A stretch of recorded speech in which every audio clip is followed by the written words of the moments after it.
What's up, Harsh? How's it going, man?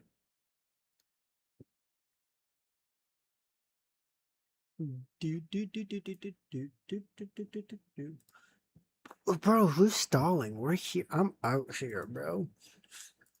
I'm out here putting in the work. This guy.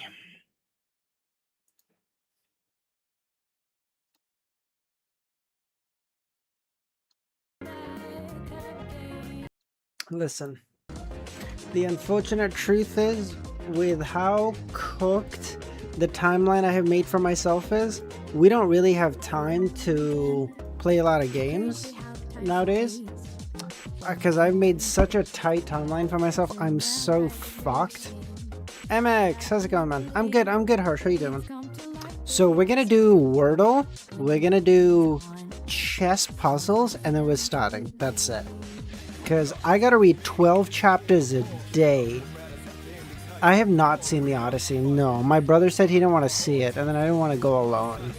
This is 5 hours, Kami. No, Chris. I did the math. I was wrong. We're not 170 chapters away. We're 180 chapters away. I thought it was 1170. It's 1070. It's 1180. So I need to do 12 chapters a day. So we need to go to 1013. So my timeline is so fucked. I've done this to myself. I literally don't have anyone to blame but me. So I gotta genuinely just shape up now and fuck. Bro. Last okay, 1079. Either way, I gotta do 12 chapters. It's so fucked. How much I made the opening weekend? I did not know. What was it?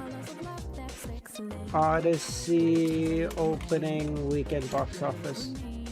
264 million? Fucking hell. That's probably international though. What was its budget? Odyssey budget. 250. You're telling me he made back his original in a weekend? God damn. I thought you sent the message at 10 p.m.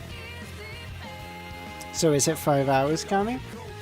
Is it 5 hours?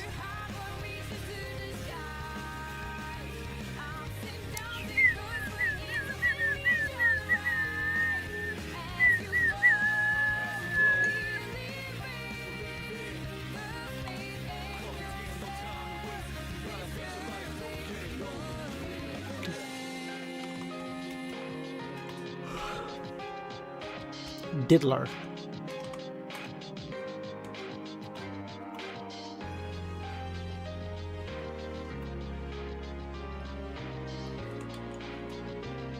I don't know what the fucking word is.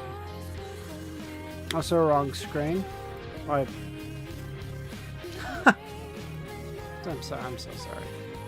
I'm so sorry. I'm so fucking on edge for how I have made such a dumb fucking promise that I can't keep it so cooked.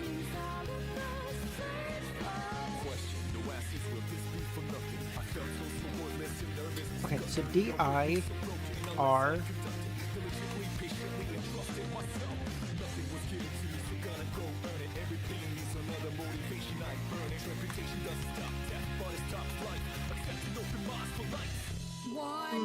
God.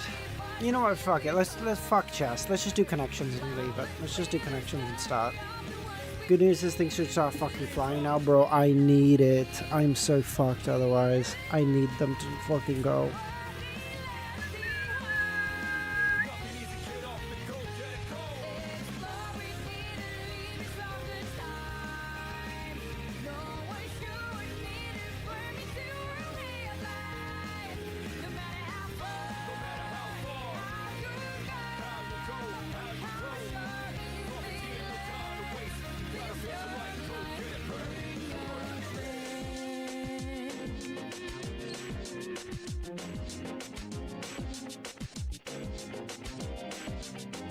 You know what? Fuck it. Let's just do chess. You know what? Connections is genuinely for losers. Let's just do this. That's totally the reason, okay?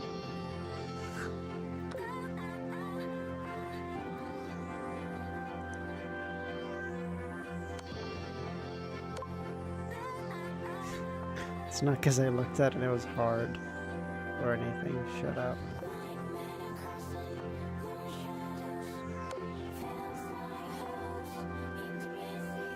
No, of course. Yeah, of course. How dare you? Have you no faith in me at all? Bro, what the f is this? How?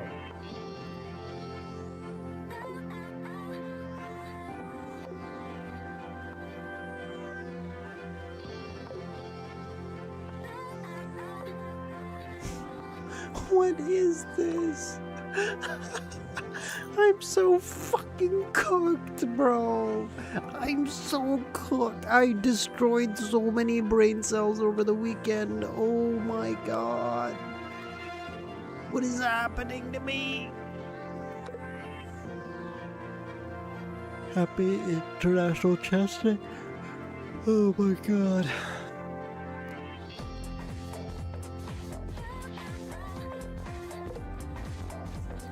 What the fuck is this? This is it? This is your big move? Guys, you don't have to watch me anymore. It's clear. I'm a fucking joke. You can just leave the stream. It's so fucked.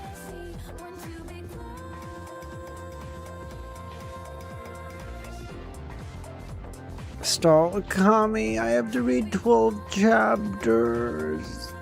Ah, fine. You have 6 minutes. You have 6 minutes. 7:45 sharp my timing. I'm starting. Okay, that's your lot. That's what I'll give you. Bro, I have so much reading to do. Come on.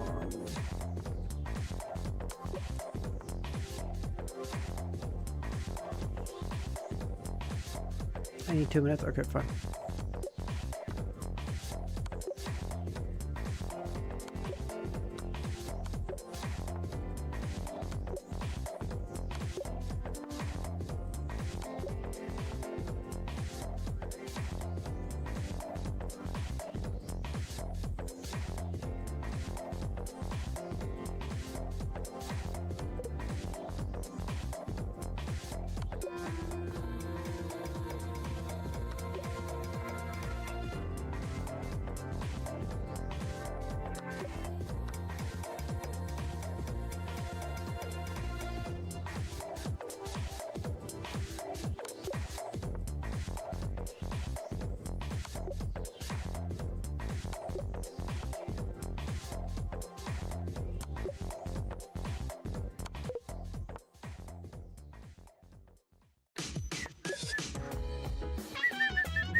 Any new information you acquired about people?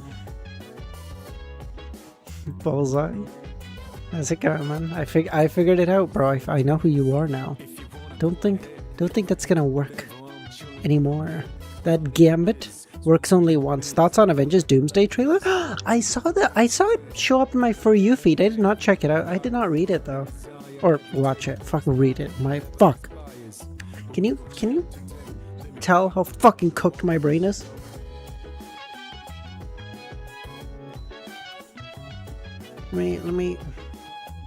Let's watch it, boys.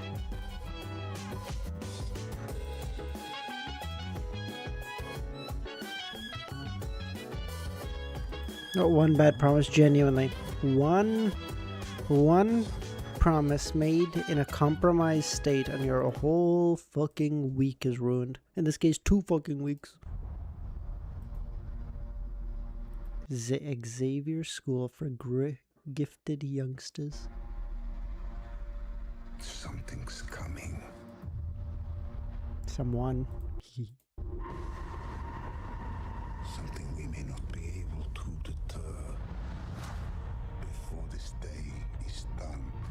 They realize they're like, our sales are tanking without RDJ. We need him back.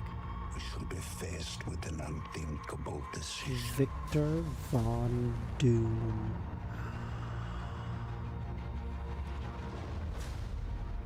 I've fought with many warriors in my time. They were far stronger than all of us put together, and they died. They died facing enemies and threats that scared me far less than this one. All this for a man. Just a man. I know nothing about Victor Von Doom. I don't fucking read Marvel comics. I'm pretty sure he's just Reed Richards' fucking arch enemy, but I'm pretty sure he's just a guy. Oh, he's back! Gambit, my god! Everything that they sacrifice will be for nothing if we do not stand together. Am I crazy, or does the thing just look so unimposing? The guy's supposed to be fucking huge, and he's like 5'10", 6 feet tops. I doubt he's 6 feet, bro. Am I crazy, or this is he slightly bigger than the thing? Is he not even height wise, just in terms of like width? Am I crazy?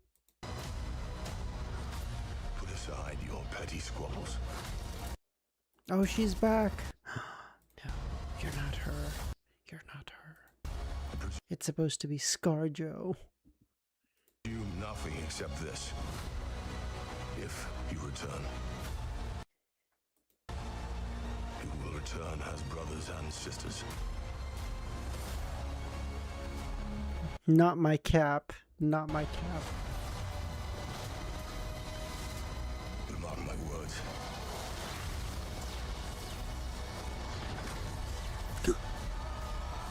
He said, "What are you, the god of hammers?" We're going to need a miracle. Right. Oh, thank God. I don't know. I thought that was that Jane? Or whoever. I thought that was like whoever the fuck, his girlfriend or whatever. Like that takes Mjolnir. It's not possible. His dad? Who's this? Odin?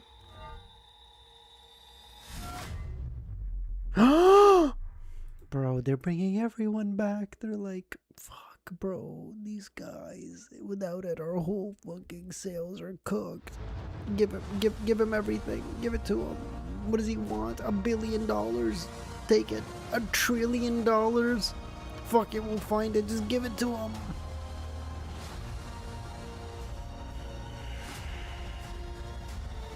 Oh, it's so soon. It's so soon, too. 5 months? Bro, their sales must genuinely be tanking. They're like, fuck. Oh, they must genuinely be losing it. Kami, bro. Kami is locked and loaded. Same day as Dune 3. I've never seen a single one of the Dune movies. I was thinking, so one weekend, I don't know, like one weekend, we'll figure it out. I'll go, listen, let's watch both of the Dune movies back to back. I got nothing today. Just in Discord, obviously. I'm not fucking streaming this shit. But we just go, fuck it. 6 hours, 7 hours in VC doing nothing. I've not seen Dune. I've not read the movie or I've not read the books.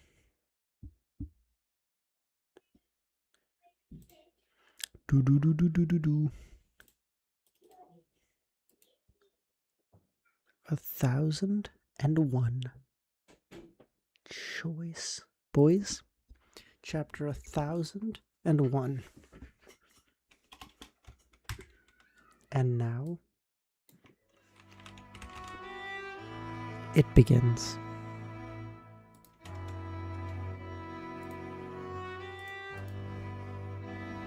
Mushu Hospital, in the corridor leading from the first floor lobby to the emergency center.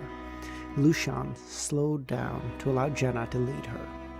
Jenna ran quickly, realizing Zhou Mengrui wearing a loose sky blue t-shirt. At the same time, her gaze swept outside the emergency center, taking in the deep night. Jenna's footsteps stopped, and she turned sideways, moving closer to the wall area. This way, she could no longer see Zhou Mengrui, and he could not see her. "What's wrong?" Lushan, who had stopped, asked. "It's night now," Jenna replied. "So? Wasn't it established at the beginning that it was night? Or why would I be dreaming?" Jenna didn't have a chance to explain to Lushan that Zhou may have something special hidden at night, and now they hadn't had a chance to experiment whether just normal contact with Zhou at night would kick them out in the dream. She said, "It's not convenient for me to talk to him at night. Go alone to ask for his help. Don't worry, I'll observe the situation. If something goes wrong, I will come to save you." Lushan knew this wasn't a good time to ask questions and nodded okay. After Jenna's figure disappeared into the shadows by the wall, Lushan ran to the emergency center. She saw Zhou approaching the exit and blurted out, "Zhou!" Zhou turned around in surprise.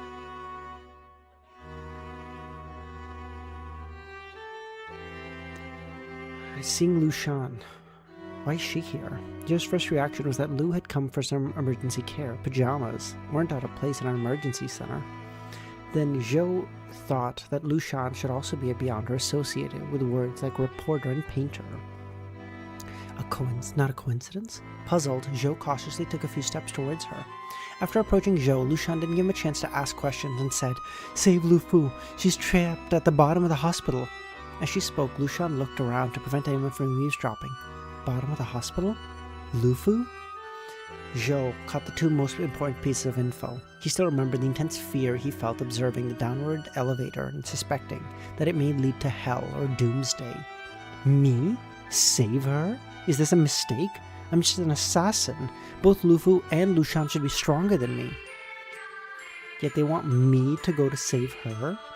After hearing the conversation between Franca and Jenna before Franca consumed the despair potion, Lushan basically confirmed that the current world indeed was a dream.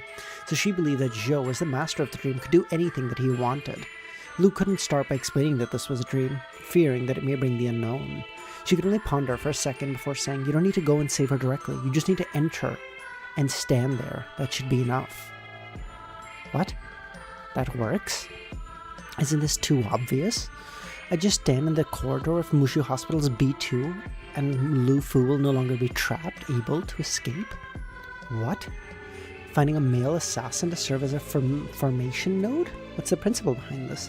Or is there something special about me? Zhou thought. In the B2 elevator, to save someone from there, one can only beseech the mother's help. Lumin mulled over the words he had just heard, his gaze falling on Lu Yong's face. That face, like a full moon covered in shifting night and shadows. Lumian looked at Lu Yong and said, "I have other methods for now. I don't need her. Return to the obstetrics department. If I really need to beseech some other's help, I know what to do." Yes, child of God. In the next second, Lu Yong turned into the emergency stairwell and went upstairs.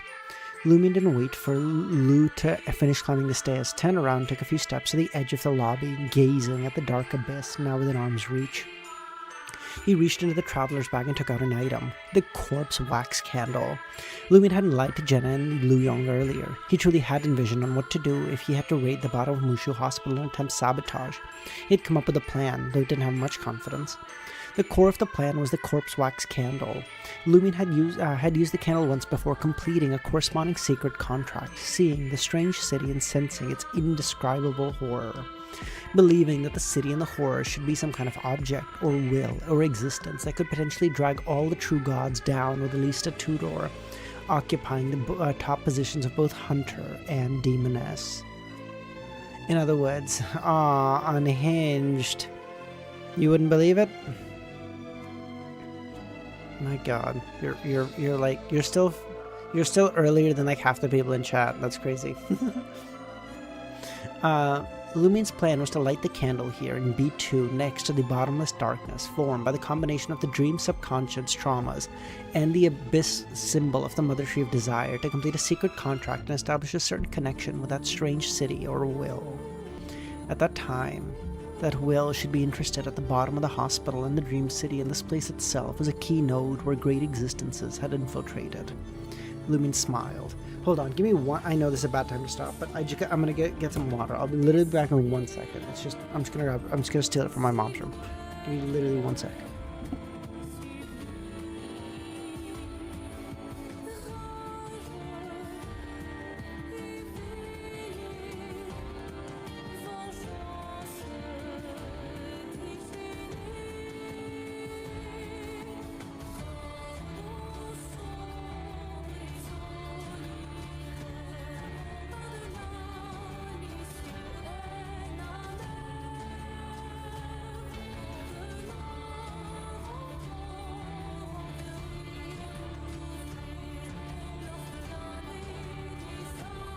Unhinged. That gives me a tummy ache, honestly. Lumine smiled, looking forward to the chaotic situation that would follow. He wasn't so concerned about what would happen to him. Lumine rubbed his fingers together, producing a black flame that suppressed madness and violence, unlike last time when he chose the hunter flame to light the corpse candle, or relying on the ritual fire produced by the friction between the demoness flames and spirituality. This time he used the flames of destruction, a flame formed by the amalgamation of both pathways, identical to the essence of the candle itself. The candle made from the corpse oil of Iron-Blooded Knight, a demigod, and the demoness of despair, another demigod of the opposing pathway. Using the burning flames of destruction, Lumine lit the black wick of the candle. After glancing at the jumping, slightly black candlelight, he turned his gaze to the dense, dark, illusory abyss and said with a smile, "I'm not here to join you. I'm here to destroy this place." Lumine fell deep. Franca fell deeper and deeper into the dense darkness of the boundless void, unable to find any footing.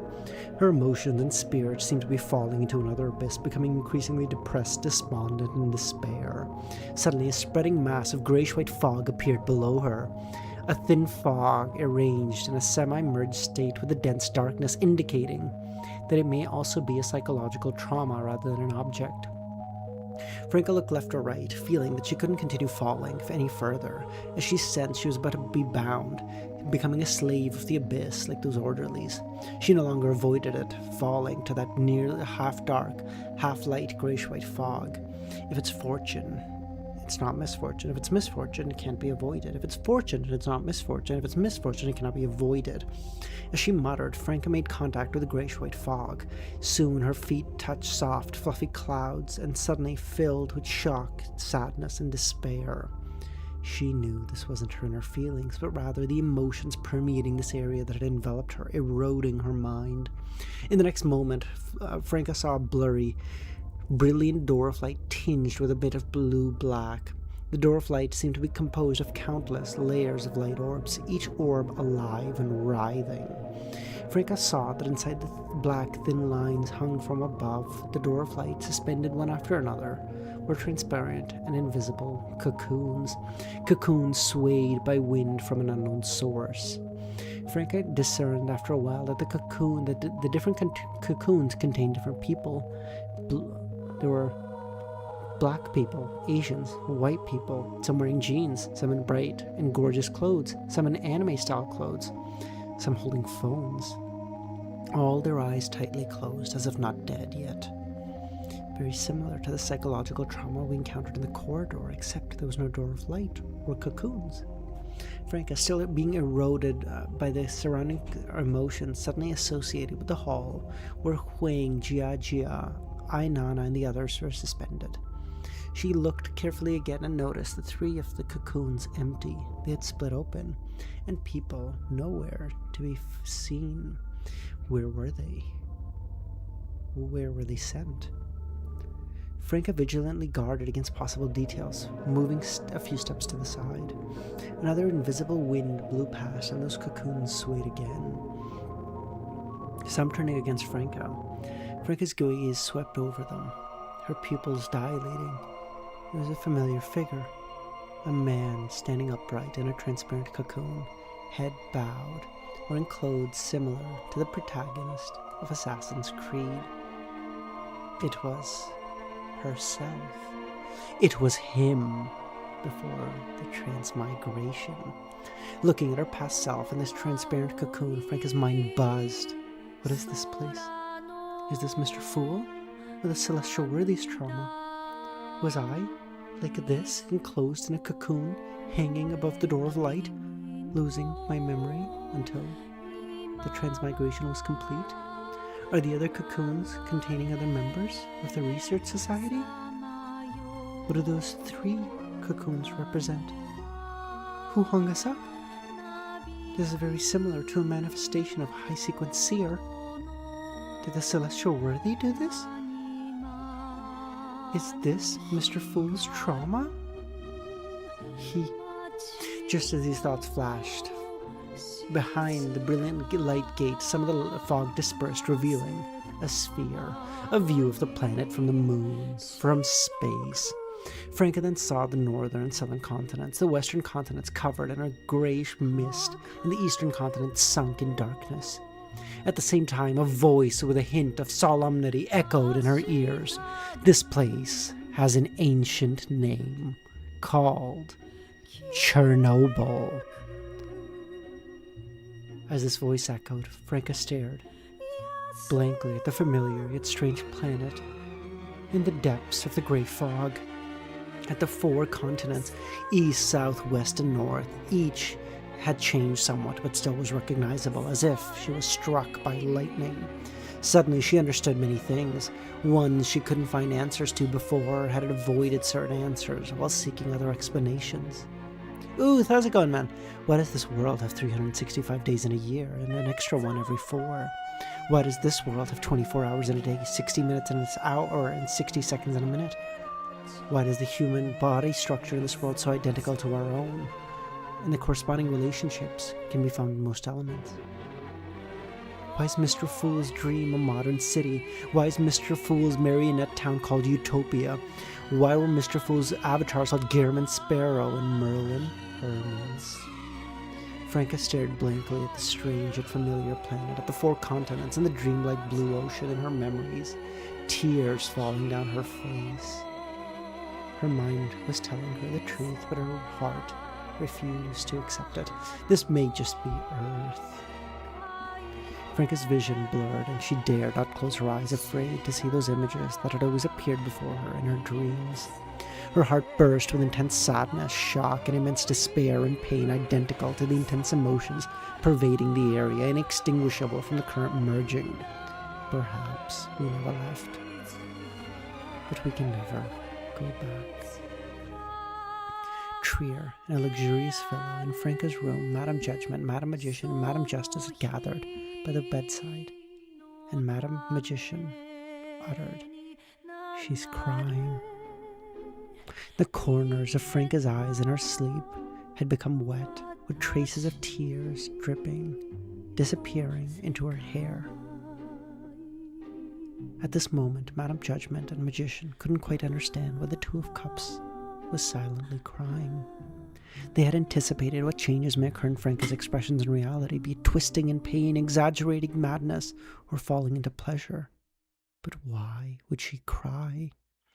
Tears dominated by sadness and despair. Could one of her companions have met misfortune? Magician cast her gaze towards the other rooms, finding Lumion, Jenna, Anthony, and Ludwig still alive, though the first 2, with an icy expression, in the other unable to hide pain and urgency. "Aren't you going to placate her?" Madame Judgment asked. Justice? Since the mental corruption and impact experienced in the dream would reflect in reality, treating the corresponding issue and illness in reality would also affect the person in the dream. Justice's eyes showed a thoughtful expression. Her current emotion harbored immense despair, a manifestation of her true state. And what she needs right now is precisely despair, extreme despair. Yes, she is forcibly advanced by leveraging the uniqueness of the dream. What she needs now is intense, immense despair, helping her digest her potion. I'm unsure what exactly she sees or is experiencing, but making oneself despair should be enough. Later, we need to find an opportunity to make others despair. Once her despair subsides, I will provide the treatment. Now, she may need other help. As this major arcana holder, wearing a green dress with white patterns, spoke, Magician opened her arms. In front of him, points of starlight gathered, condensing into an illusory, brilliant double door. The door opened, revealing the Dream City. As an angel of the door pathway, Magician had no problems opening a door and forcibly entering the dream if he really wanted to.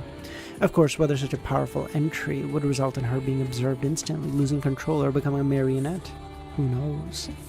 In this matter, the unknown referred to which of the two outcomes would occur, not whether they would appear.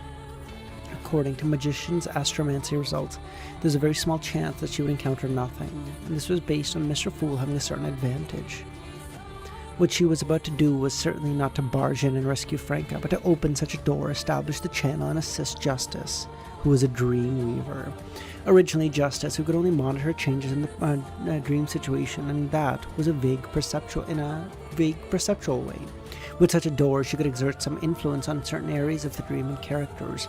In this situation, she, who had been kicked out of the dream thrice, couldn't do much, but what they wanted to convey to Franca was a brief sentence. As the door to the Dream City opened, Justice closed her emerald eyes that seemed to reflect the human soul, raised her hand, and began to sketch dreamlike, unreal symbols in the air. Give me 1 second, guys.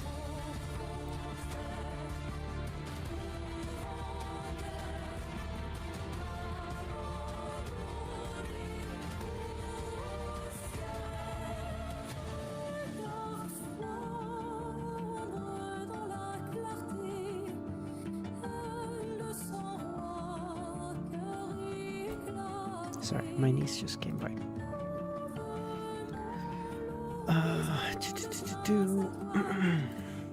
As she raised her hand to the Dream City, Madam Magician closed her emerald eyes that seemed to be able to reflect the human soul, raised her right hand, and began to sketch dreamlike, unreal symbols in the air. Fuck's sakes, hold on. Jesus Christ.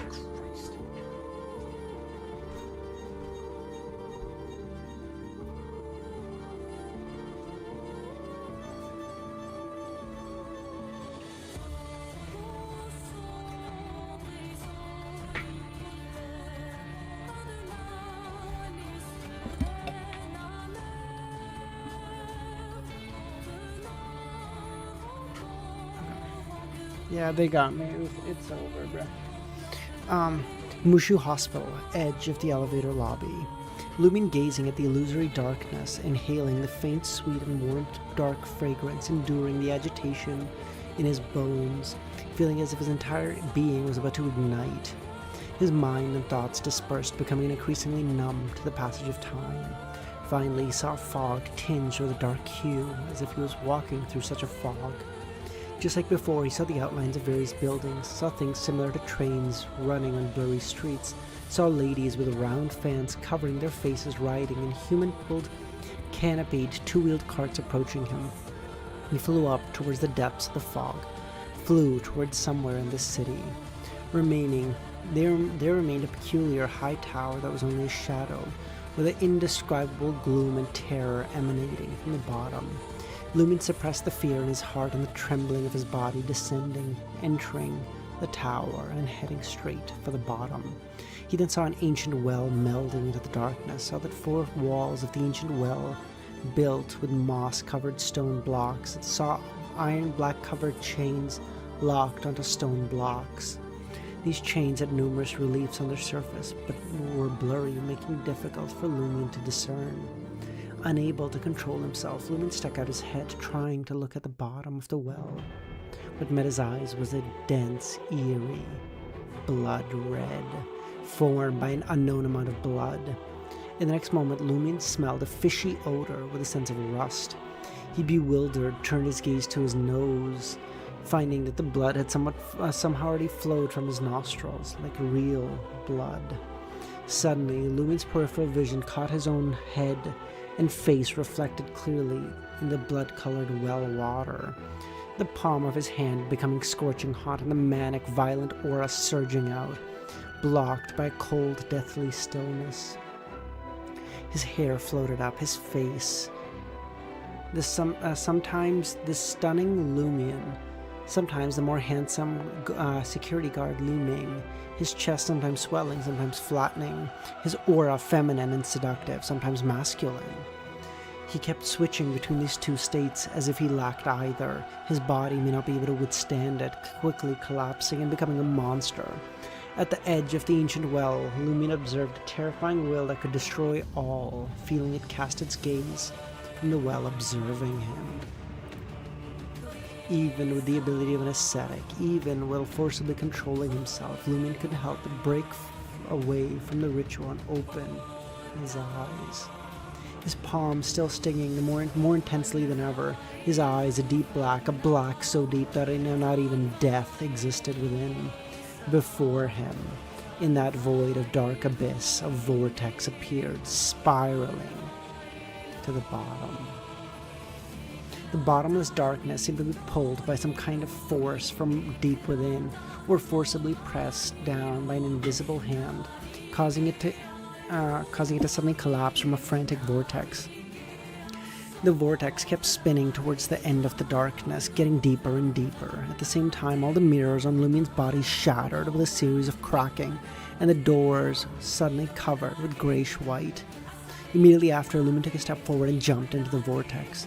With the appearance of the vortex, he sensed his mirror substitution left with Franco. At the same time, he knew that the vortex was created by the gaze and the power he had drawn through the secret ritual, and that it would lead to his intended destination. He knew that if he kept falling, he would reach, likely, where Franco was. He didn't let his body float down like a feather, but maintained a free-fall posture, gaining speed, wind howling through his ears, seeing only the deep darkness. The glass windows on every floor of the hospital shattered explosively, and all the mirror-like objects were either covered in scratches or turned to stone. In the emergency center, all the glass that had shown mirror-like reflections through the night broke with a crack. Zhou and Lushan were startled, feeling as if an explosion had occurred, but they didn't hear any sound, nor did their ears ring. In the environment where patients, nurses, and doctors panicked, Zhou said, "The anomaly from underground?" Possibly, I don't know. Lushan didn't know that much more than Zhou. She could only guess that Lufu may have done something, or encountered something. Why can I rescue Lufu just by standing there? I don't know. Maybe because you're special. As expected. What? You... I don't know. Lushan suddenly realized that if she really explained, there may be some unexpected changes, so she forced the topic back. I don't know if you standing there is even going to fix it. If nothing happens, that's all we can do. If there are changes, but not enough for Lufu to escape, then maybe you'll need to do something. What exactly you need to do depends on the situation. At that time, you can choose whether or not to do it, but if you are willing, I will walk in front of you. Zhou looked at Lushan deeply, waited a few seconds and said, "Okay." "Let's go now," Zhou said. "Nothing is more important than saving a life." Finally, the client I fucking know. Jesus. Their actions were not all conspicuous in an emergency center where the chaotic state had not yet subsided. Seeing this, Jenna, hiding in the shadows, sighed. After Zhou and Lushan had ran a distance, she walked out of the shadows, preparing to conceal herself and follow behind. At this moment, she felt a suffocating pain as if the blood in her body wanted to burst through her skin, like a deep-sea fish being teleported to midair. Moreover, Jenna also felt her thoughts stalling and her joints stiffening. About to be kicked out? Even if it's through Lushan, informing Zhou of beyonder matters will lead to being kicked out? Jenna wanted to hold on to see if Zhou was going underground would bring about any changes, but she was powerless. She had no choice but to leave this world, following the force that was kicking her out. Trier in an underground villa, standing by the Two of Cups. Madame Justice frowned. "I can't sense the Two of Cups. I can't establish contact with her. I was using her body as a medium, clearly." Magician then said, "In the Dream City apart." For what we haven't explored or don't know, there are only 3 places where such a thing can happen, where the connection between soul, consciousness, and body is severed. 1 is the police station, 2, Yangdu prison, and 3rd, the underground of the hospital. If she were arrested or in prison, she wouldn't be this desperate. She must be in the underground area of the Mushu Hospital. While Madam Magician and Judgment were thinking, Madam Justice tried to continue. Suddenly, they all turned their heads to the room where LEMMiNO was sleeping. At that moment, they felt the ground tremble, as if a volcano was erupting. This caused all the mirrors and glass in the entire villa to tremble. After just a few seconds, Justice's eyes lit up. "I sense her," she said. As soon as the symbol was completed, it passed through the brilliant starlight door like a butterfly from a dream, diving into the fog. After doing this, Justice then said to Judgment and Magician, "The 7 of Cups has been kicked out. We can have her come to tell us the specifics." In the grey-white fog, where the brilliant door of light and the illusory planet stood, echoing with words like Chernobyl. Franca gazed at everything before her, her whole body numb, her vision becoming more and more blurry, unable to clear no matter what. At this moment, she heard a voice that seemed so distant, it seemed to come from the edge of the sky. "Shout! Leodero! Oh my God!" Franca suddenly awoke as if she had had a long nightmare that she dared not and was unwilling to recall. Her mouth trembled as if she wanted to sleep forever. And after a few seconds, she finally called out, "Leodero!"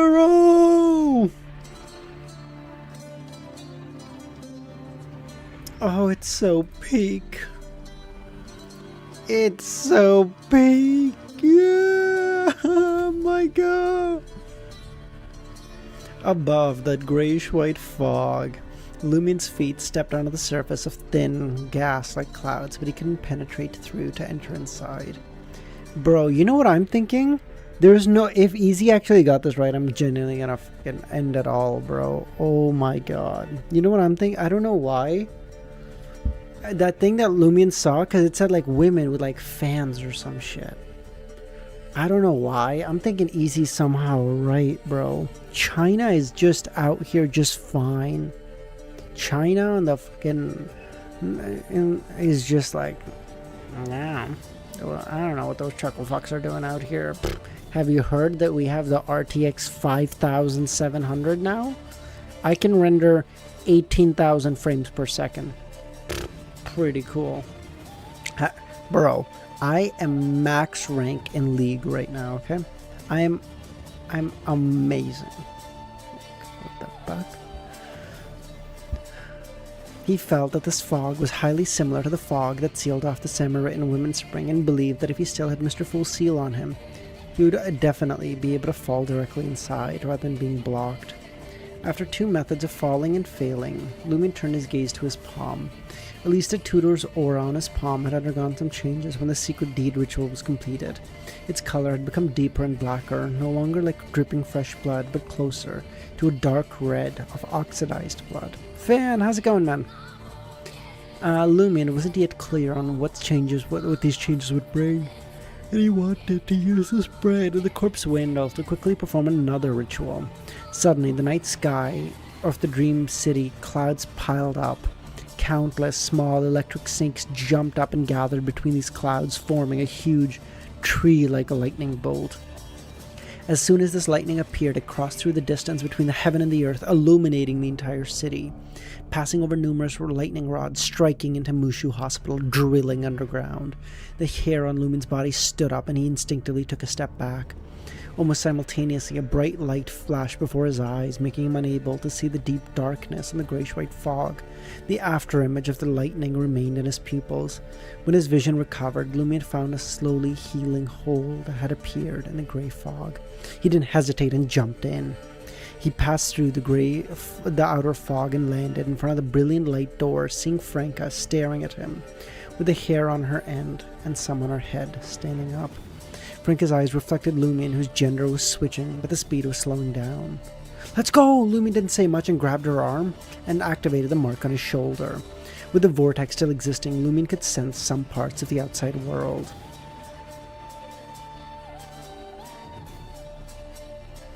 You're telling me Leodero just made a hole in the barrier created by the fucking Cipher castle? Okay, bro. Sounds like fucking plot armor to me. Listen, all that sounds like fucking plot armor to me. Illumin, carrying Franca, traveled through the spirit world, heading to a predetermined safe location.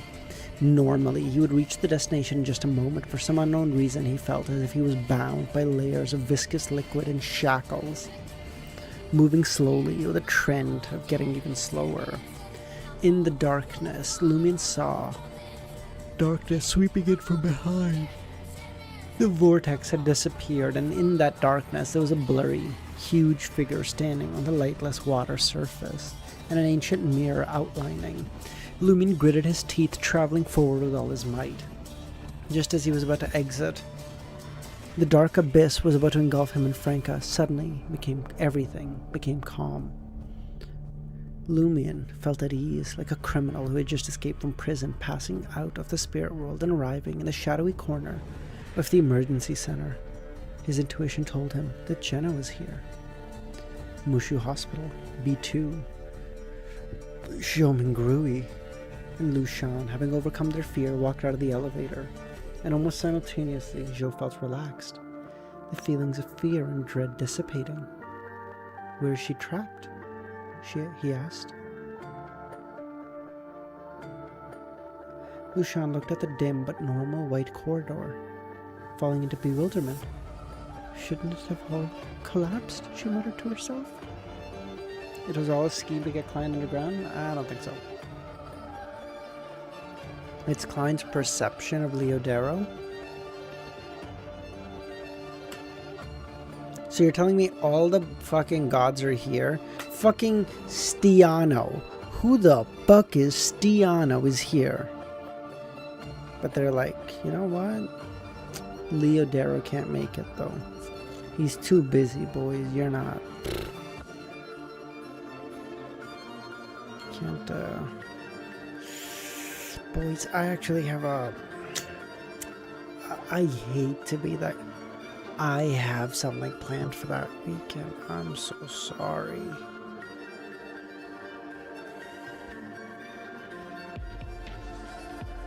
Seeing Zhou looking at her, Lushan said it seems like things are back to normal. She had thought Zhou wouldn't believe her judgment, and after all, he hadn't encountered anything or seen any signs of danger. If they still don't know if Lu Fu had been rescued, how could they say everything was back to normal? Bro, you're saying Evernight is... Oh, good lord, you're saying Evernight is asleep? No, there's like a small part of her consciousness that's here to help out. And this bum bitch is like... No, I am so busy, you're not gonna believe me.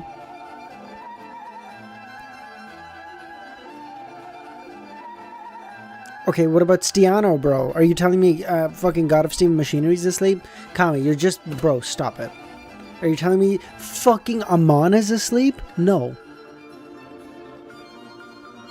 Stiano wouldn't get jumped? Yeah, but either way, you're telling me he's asleep? He's not. Of course not. He's a fucking god. Stop it. You're lying. Ooth, I'm so sorry, dude. Oh, fuck. I didn't realize you were... Fuck. Sorry, dude. I didn't mean to spoil you. I'm sorry.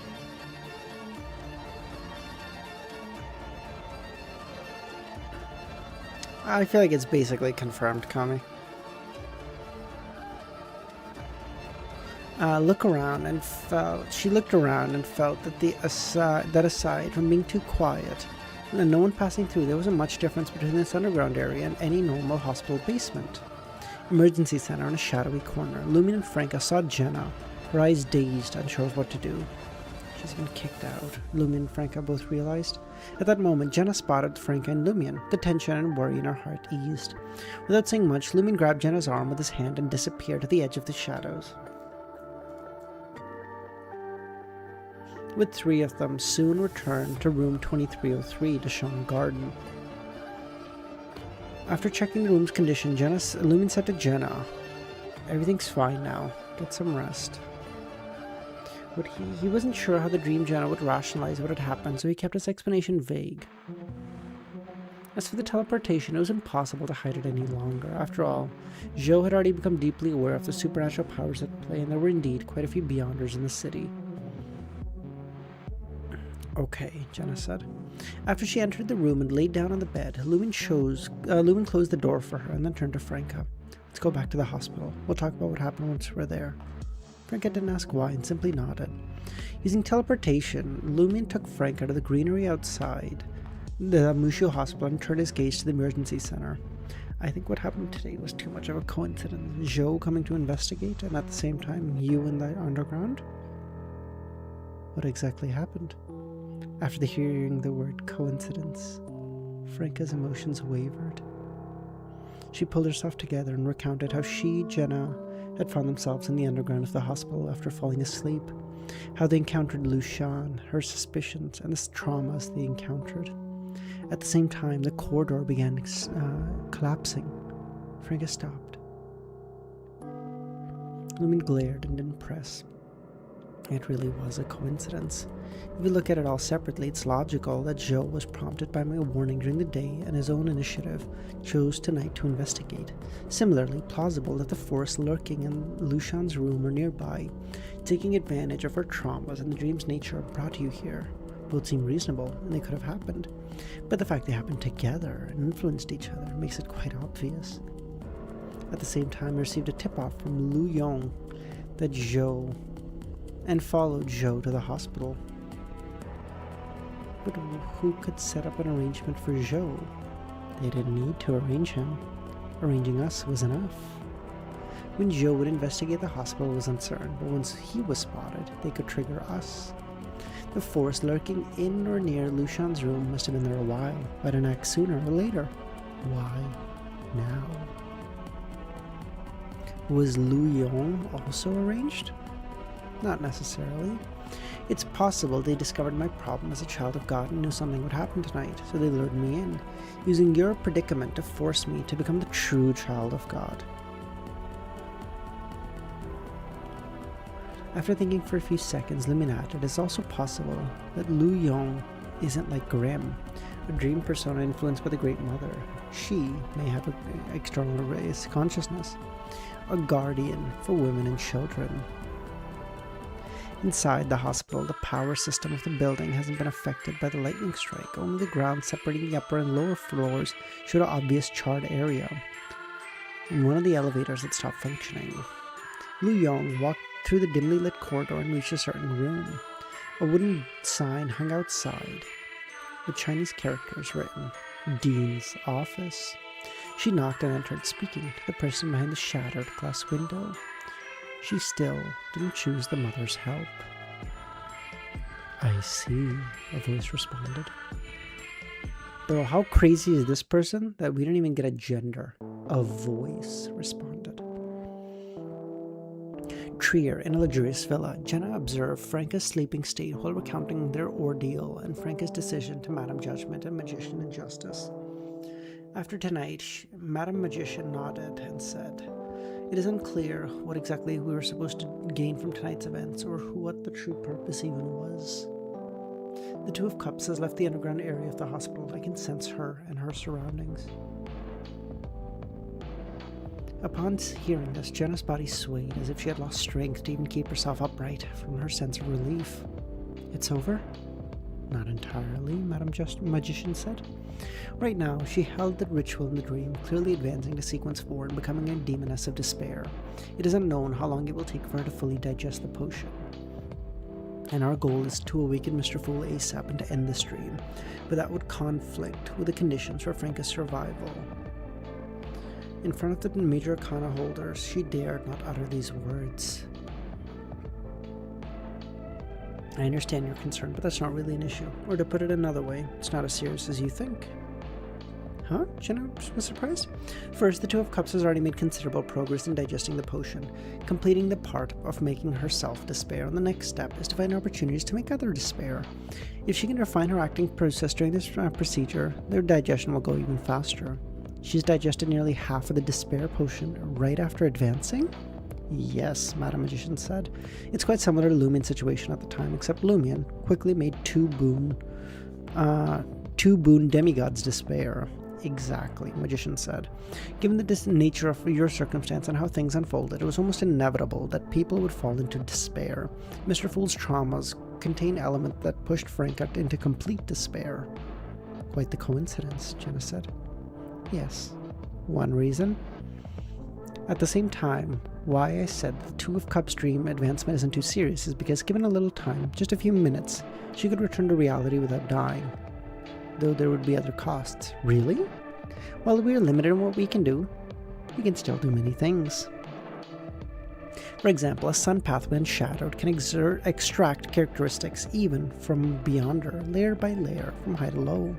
Though the Two of Cups advanced in the dream, her reality is also advanced, which is why she can't leave the dream before fully digesting.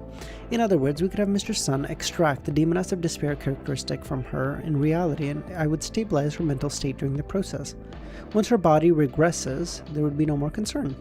Of course, this solution would leave some problems behind, some quite serious ones, which is why we didn't think to mention it before. But compared to dying, we can figure it out. Thank God.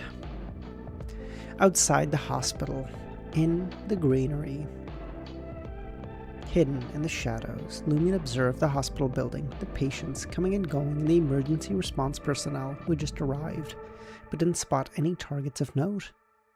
After a while, Franca spoke. They may have already left. Maybe they never showed up. Yeah, you could check some short videos with the glass shattered and the building struck by lightning.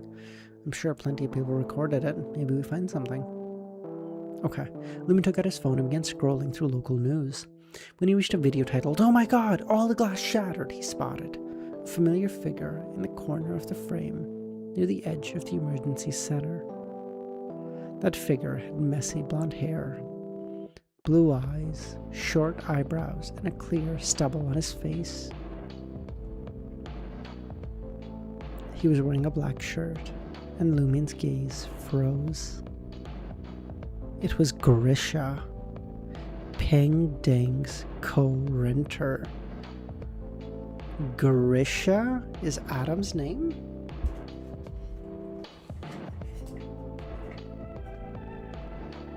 Do you think he also took one from...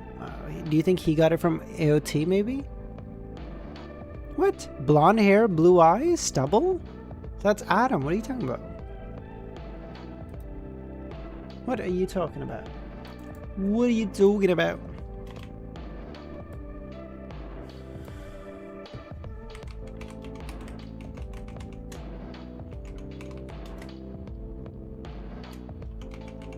He does not have golden eyes, okay?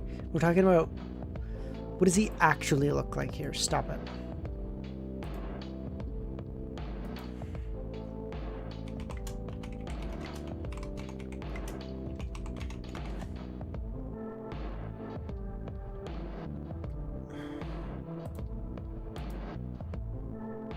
He does not have golden eyes. Stop it. When he was just a guy, you're telling me he had golden eyes? Stop.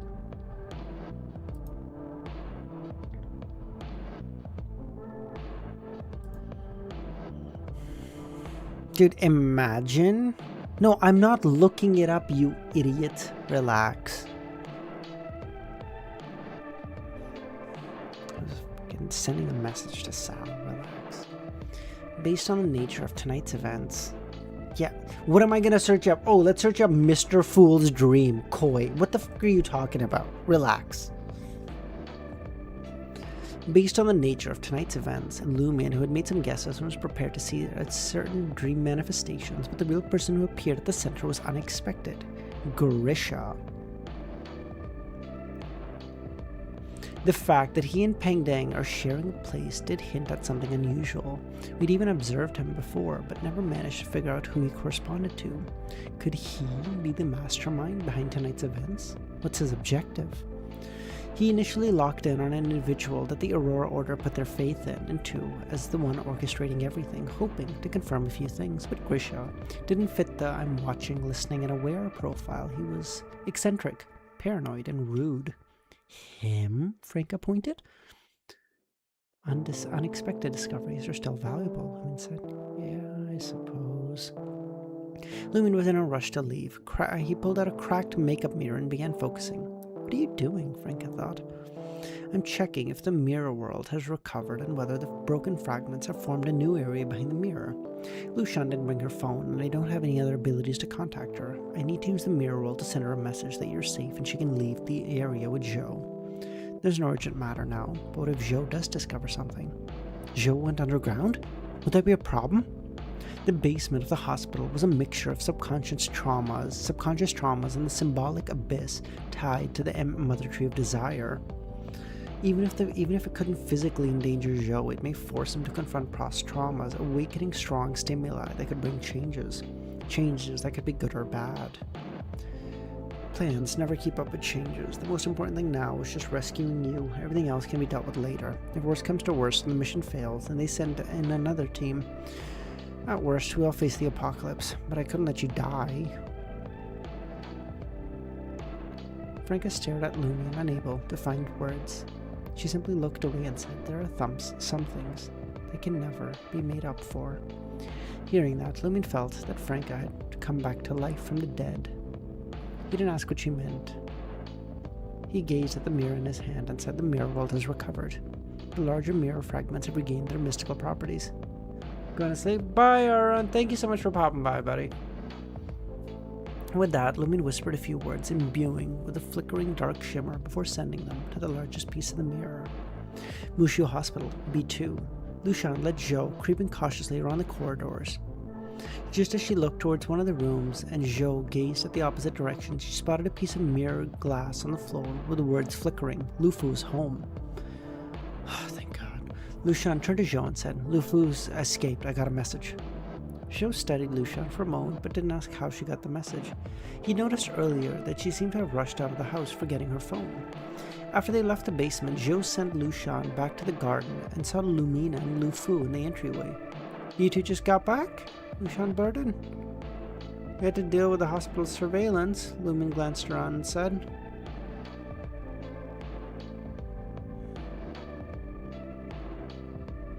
Even though tonight's events weren't tied to any criminal case and were considered a natural disaster, meaning no police investigation, Lumen thought it better to play safe.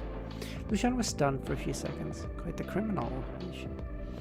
Lumen then addressed Lucian. Thank you for your help. Without bringing Joe to the basement, both Lufu and I would have been swallowed by that abyss. A smile appeared on her face. It was Joe who was willing to risk his life. He's always been a good person. I'm impressed you convinced him so quickly. Not really, Lucian said. She walked briskly to the elevator that had just arrived, and after stepping in, Lumen said, We'd like to inspect your apartment to identify any hidden threats. Okay, Lucian remembered. Without uncovering the lurking threats in her room, she wouldn't be able to sleep soundly.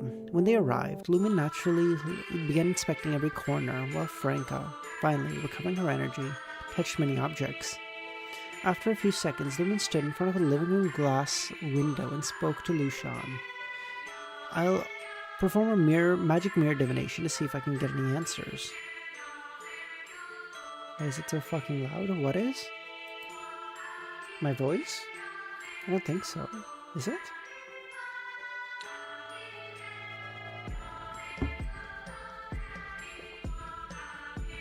Oh, music. Okay. Really? It should just be pinging off the limiter, but all good. Aw, thanks, Sooth. Love you, buddy. Lumen reached out towards the transparent glass which had turned to a mirror under the night sky and began chanting. He was only able to perform magic mirror divination that relied on his own spirituality. After posing his question, the surface of the mirror rippled, revealing the scene of a parrot. That? Lucian turned his head. My own painting betrayed me? The parrot tried to fly out of the painting, trying to escape the room, but the doors and windows were locked, and it hit the wall. Why? Lucian said. I am not your puppet. I serve, the parrot responded. Before it could finish, its body disintegrated, feathers falling, followed by flesh that dripped like paint. In just a second or two, the parrot had turned into countless droplets of paint. It was controlled, Lumen concluded. How? It was something I painted. If it was another version of me reviving within me and secretly influencing, I could accept that, but an outsider? Never trust anything completely, Lumen glanced. That applies to others, things you've created, and even yourself. I understand, Lucian recalled her previous experiences, thinking of that other version of herself. You should stay at our place tonight, just in case there's something else, Lumen said. Okay, Lucian agreed. Regardless of the parrot situation, she had already planned to pack her things and find a decent place.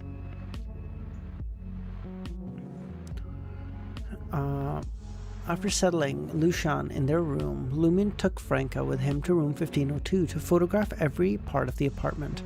Once he finished, he sent photos to Anderson and said, "Can you spot any problems?" "Are you inviting me to play Spot the Difference?" Anderson replied. Something like that. He waited for a few minutes before receiving another reply. If it were me, I'd show someone photos with absolutely no problems and ask them to find something wrong. I guess there's nothing wrong, Lumen thought. Anderson sent another photo. That blank spot on the painting is an eyesore. Add some paint to it. Can you control things painted by others? Lumen asked.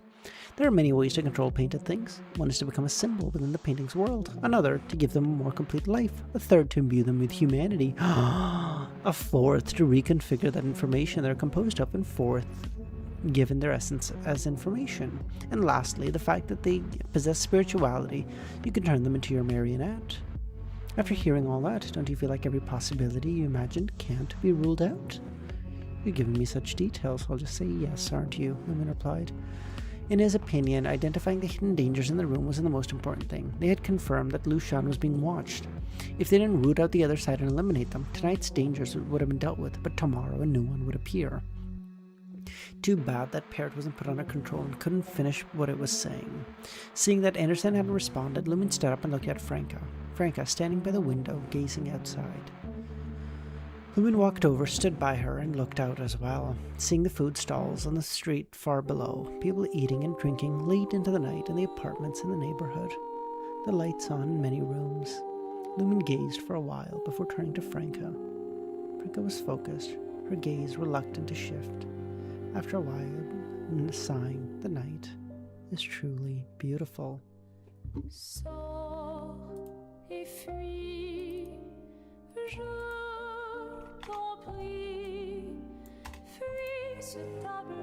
Lumen looked at Franca, her eyes, once again, a bleak blue hue after her advancement. Yes, he echoed. Did you know I can never go back? She muttered. What happened? Lumen asked. Franca began recounting how she and Jenna had woken up in the basement of the hospital, as if she needed to build up some courage to tell the rest by retelling earlier events. Lumen didn't rush her, listening. When Franca reached the part where she chose to force her advancement to use the peculiarities of the Dreamscape to draw the demoness's attention and open an escape route, Lumen drew an eyebrow. Though he had already deduced Franca's advancement through the law of convergence and his intuition, he suspected from her earlier narrative that it was the best possible option under those circumstances. He couldn't help but feel there was some design to it all. Of course, if that had been the case, he simply would have burned a corpse candle and connected the terrifying will in that city, destroying all obstacles. After considering how she fell into the abyss with the collapse of the mirror world in the final part of the corridor, Franca paused before continuing in a calm, straightforward tone, but as she slowed her descent, as she felt her mind and spirit being pulled to the abyss and choosing the grey fog. Her body began to tremble, but she pushed through, recounting the door of light, the cocoons, the illusory planet, and the version of herself in the cocoon, and the speculations that followed. Lumen had suspected her transmigration wasn't as simple as Franca and the others believed. He suspected there was some kind of terrifying truth they couldn't accept. That was why, during their time in the Dream City, he and Jenna had tacitly been kinder to her, expressing their care for her more clearly and directly, but hadn't expected the truth to be this. So it wasn't spatial transmigration, but temporal, traveling back and forth through space possible. But the flow of time? No, if that were possible, arriving at Aurora wouldn't be so difficult. Lumion felt as if he had lost incredibly important people and objects he missed forever. The sorrow, melancholy, and regret and pain like sharp chisels, engraving an epitaph on his soul. At that moment he understood Aurora's feelings. Home. Forever. Out of reach. That's basically it. I suspect the Western continent is where the underworld Taoist and the Celestial Master reside. The world, thousands, maybe tens of thousands of years in the future from my homeland. I guess I'm pretty lucky. Lumion closed his eyes, then chuckled. At least I still have hope of reviving Aurora. But you all don't even have that. Damn it! Do you ever say anything fucking nice? How can a human mouth spew something so venomous? I thought you'd send me flying with a kick, Lumion said. I had the impulse, but you'd make a great goddamn punching bag. And you said earlier, in the worst scenario, the mission would fail. They'd send in another team, or we'd all face the apocalypse together, but you couldn't let me die. I didn't completely agree with your thinking, but I did feel that maybe my life had some meaning after all. I said that on purpose to make you feel needed and valued, to pull you out of that hopeless state. I don't know what you'd gone through, but I could tell what you were feeling. Franca snapped back and scoffed. When dealing with you judge by by a hunter's actions, not his words. I know you did send Lucian and Jenna to get Joe down to the basement. How did you get into that trauma? Frank asked. That was near the bottom of the abyss. When I reached B2 or into Lu Yong, she must be an external consciousness brought in somehow, unlike Grimm, who'd been corrupted and influenced. So when she saw me, she most likely realized that I was a fake, but still went along. Maybe, to the Great Mother, whether I'm the real or fake, as long as I bear the title, I'll become real. She told me that to save someone from the abyss, I could only rely on the Mother's help. You didn't, did you? Of course not, Lumion scoffed. As someone who had learned from long bouts of depression, he knew exactly what to say and do in such moments. More importantly, he was also a demoness of despair, having gone through the experience of perfectly matching an acting method right after his advancement, digesting the part of his motion, the potion that made him feel despair, but also learned from world's greatest psychiatrist report on how to stabilize his condition.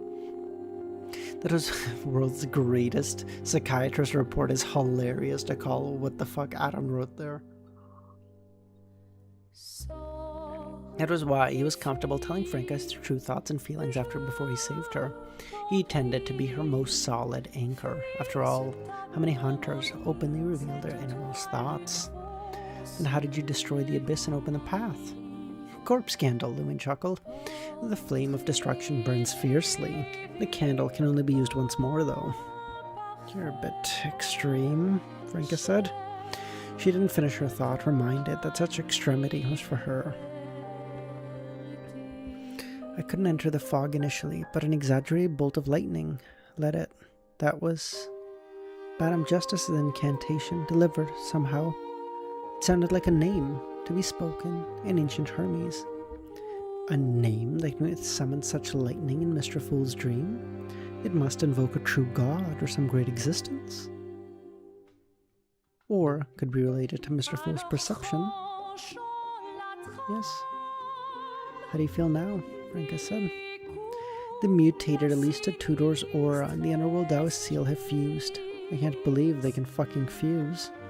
But so far there's been no external manifestation and I don't really feel anything. Also, I feel like there's something happening, but I don't know what. It hasn't affected me. More like a side effect of the secret deed ritual. Like a lingering hallucination. In the next couple of days, find a chance to leave the dream and have Madame Magician check it out, Franca reminded. In the meantime, go to the company and quit your job. You kept your position before to bait Tsar Tool out with the option to avoid danger, but now you can't leave for the time being. Thoughts on the fusion? I don't know, bro. What the fuck is the Underworld Taoist? I don't know. Who does that guy become? What does the Underworld Taoist plus Alista Tudor become? Do you know what I mean? Like, it's so weird.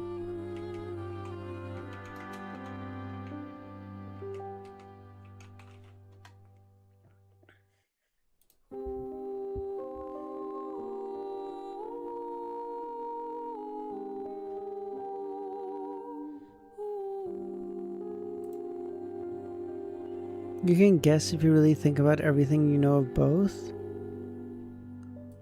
I know the Underworld Taoist has something to do with the death pathway. We know this bit for sure. Is that like... Could that be one of the names? Like, could that be the Chinese name of the Great Old One of that pathway? But, like... That doesn't much make sense, though, because... Like, that's Evernight now, right? Like, that's the thing that Evernight wants to become. Like, Evernight is fighting... Evernight is maybe trying to take the... Like, the Underworld Taoist is like the old name for it or something, and Evernight is now trying to become the new Underworld Taoist? Bro, imagine. But she's not Chinese. Imagine, though. Imagine a fucking European girly becomes the Underworld Taoist. The old Chinese masters rolling in their graves, truly.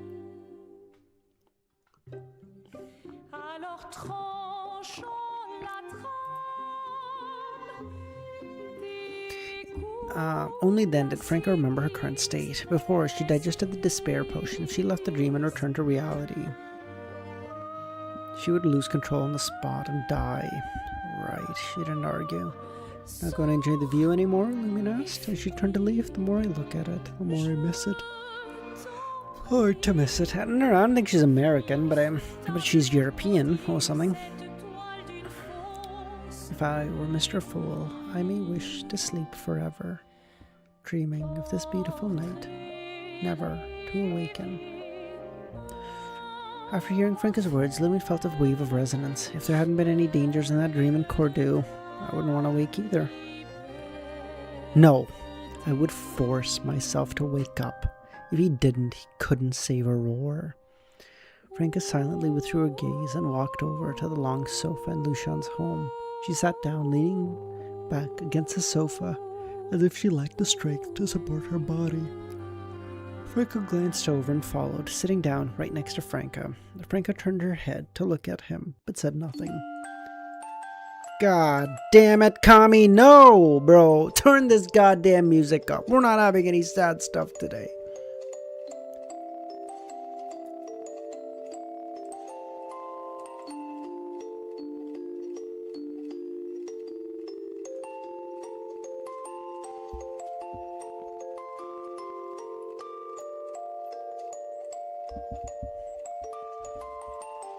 Franca turned her head to look at him, but said nothing.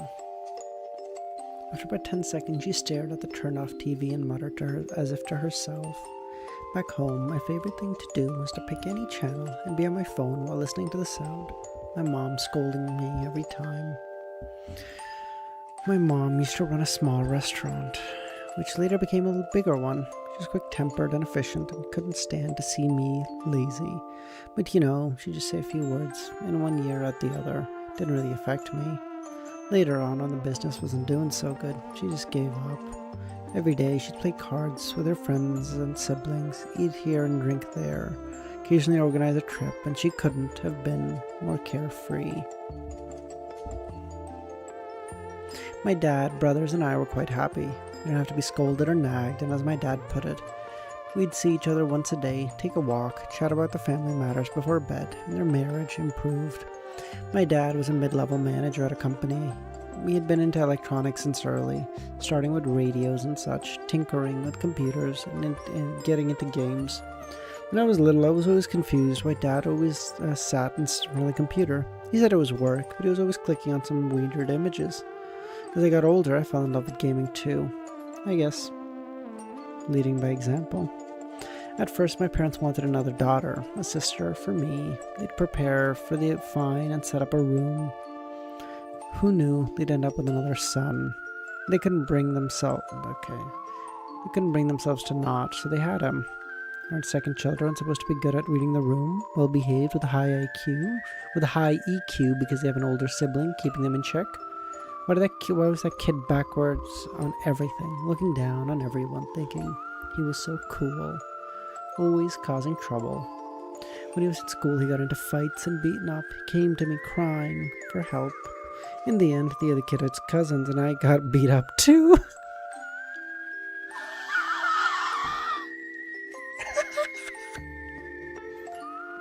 Bro called in reinforcements.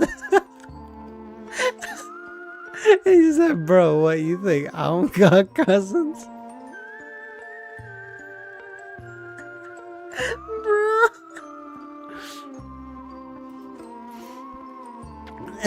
After a while, I was really into urban fantasy novels and more modern... I don't know how to pronounce that. I fantasized about having martial arts skills or superpowers. I did alright in college entrance exams and got into med school. I got along well with my roommates. Everyone said I was pretty good. I wasn't petty and cheerful and optimistic. I guess I looked okay. I had some girls too. At the time, I was busy playing games and going to comic conventions. I didn't have the energy for dating. Of course, they also weren't my type. After rambling on like this, Franca paused and said, apart from worrying about having to do hard labor in the future, I had no regrets. It wouldn't change a fucking thing. LEMMiNO turned to look at Franca and saw that she leaned against the back of the sofa, her eyes vacant and unfocused, tears gliding down her face.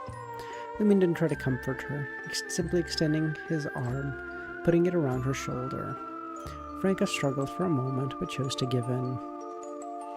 I'd planned to practice driving my mom's car during the holidays, find a chance to meet up with some online friends in Shanghai and have some fun. Planning which games to buy, planning to visit my grandparents, planning to play some games with my dad, to show him what real skill looked like, even planning to educate the little brat, planning to go to my mom's mahjong place for a few days to act like a filial son, to serve tea and water and accept tips. LEMMiNO waited a few minutes as she stopped before lowering his head to see that Franca had closed her eyes and fell asleep. LEMMiNO didn't move, staring at the dark TV, his thoughts wandering. After some time, Franca seemed to have nightmares. Her eyes flew open, she straightened up. She looked left and right, coming to her senses and and remembering what had happened last night. What time is it? A little after 4, not quite 5. Will Jenna and Lucian be okay in room 2303? I've been monitoring them using mirrors, LEMMiNO said. Damn it, I cried and you saw it. A man shouldn't cry so easily. Only because the saddest part hadn't come yet. How hurtful. I can't believe you could respond so smoothly. After learning the truth of your transmigration resonating, Aurora's soul fragment seemed to have become more active, LEMMiNO said. I can't continue in that state. We need to get to business. What business? LEMMiNO asked. According to what you said before, tonight's events seem to have been arranged, presumably pushed by Pingdang's roommate, Grisha. If that is true, what is their goal? Could it have just been to force me to advance in the dream and find a way to digest the despair potion, could it? Simply good people doing good things? LEMMiNO understood that Franca was just not trying to distract herself from her inner sorrow. From Lucian's feedback, Zhou wasn't additionally affected by this incident, only confirming that he has some special qualities and there are some major issues with the underground area. The illusory abyss in the underground area of the hospital has hid itself in time, avoiding encounter with Zhou. Was the real purpose to have me use the corpse wax candle and complete a secret deed? And for us to find intel through those traumas? Franca nodded. Yes, I can almost confirm one thing. Mr. Fool is a transmigrator like me and Roselle. Not a transmigrator. An ancient person. You mean those 3 cocoons respond to the 3 previous transmigrators? Yes. Ancient Sun God, Roselle, and Mr. Fool.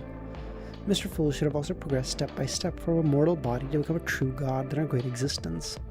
Klein Moretti, Sherlock Moriarty, Gearman Sparrow, likely not incarnations, but different stages of his growth, all coming from entertainment works of our world. No, the ancient world. Well, the identity of Gearman Sparrow became the angel of redemption, with people believing in and worshipping him. Makes him quite different from the others, I suppose. So Zhou Mingrui is Mr. Fool's real name? Before the transmigration? Likely, Franca shared. That's why Zhou is the core of the dream, the subconscious self-image of Mr. Fool. The important dream images are distributed by him, while identities like Sherlock are all scattered through the dream, lacking significance. The one that is different is Gehrman, that is wildly believed in. Listen, I'll say it. Adam, you need to kill Franca now. I'll say it. Listen, Adam is kind of like the mod of this server, and Franca is doxing someone, okay? Franca is doxing him. And I feel like if we're playing by the rules, listen, I hate it too, okay? I like her. I hate it. But the mod does have to ban the person who's doxing. It feels like if we have a set of rules and we don't enforce it fairly, what are we doing at this point? Is she not doxing him? Is she not saying, oh wow, great existence? Let me tell you. Just a guy. Zhou Mingrui, the holeless motherfucker. I know him.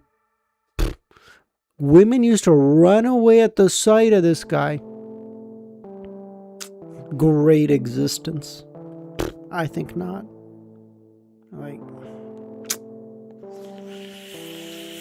Okay, bro.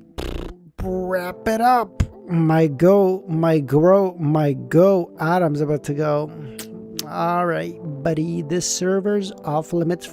Back to the Chinese servers for you. The identity of Klein Moretti is also quite special. It doesn't exist here either.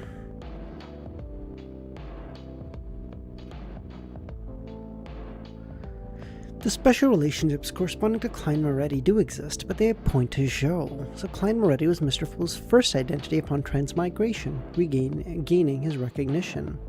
Did their self-perceptions merge? So Zhou Mingrui is Klein Moretti, and Klein Moretti is Zhou Mingrui, inextinguishable. That makes sense. At this moment, Franca said, bring out the whiteboard with the important figures and all that stuff. Without asking why, Franca took out the whiteboard made of frost and placed it. Franca stared at the photos, sketches, and introductions and observations. If Mr. Fool is indeed a transmigrator, these dream manifestations hide a problem. Except for Peng Ding and Zhang Yuajia, the childhood friends who only sent back postcards, all the important dream manifestations have nothing to do with Zhou. They all come from Klein Moretti, from Sherlock, from Gehrman, and Mr. Fool's identities. From the current world, not a single from before the transmigration. Not a single ancient person. Why is that? Because he was a holeless motherfucker. His own family said, God damn, you're so holeless we can't associate with you. His friends said, bro, if we're around you, we lose bitches too. You out. You out of the gang. And he was all alone. Kami, bro. Let me have some fun. Come on.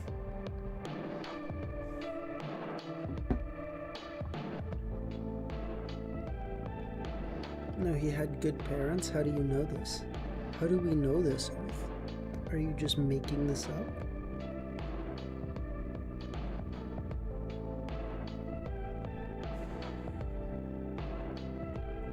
LEMMiNO easily understood Donghua info? What? LEMMiNO easily... He said it? Nah, I don't think so. LEMMiNO easily understood Franca's meaning. The Dream City itself was constructed based on Zhou's memories and before his transmigration. But none of the relatively important manifestations close to Zhou came from before the transmigration. They all originated from Zhou's experiences after, except for Peng Ding and Zhang Yuajia. They were clearly problematic. We previously thought Mr. Fool was a resurrected great existence, not belonging to this era. Well, I guess he really doesn't belong to this era. God, he was honest. Franca finally understood the meaning of a certain phrase. After adjusting her mindset, she said, from our previous understanding, it was very reasonable that there were no dream manifestations related to the identity of Zhou. As a former great existence, he should have been involved with many great existences and fallen ancient gods, all restricted and truly couldn't get close to Zhou. Weren't we wondering before who Pingdeng really was and who he corresponded to? We never considered he might just be Zhou Mengrui's childhood friend.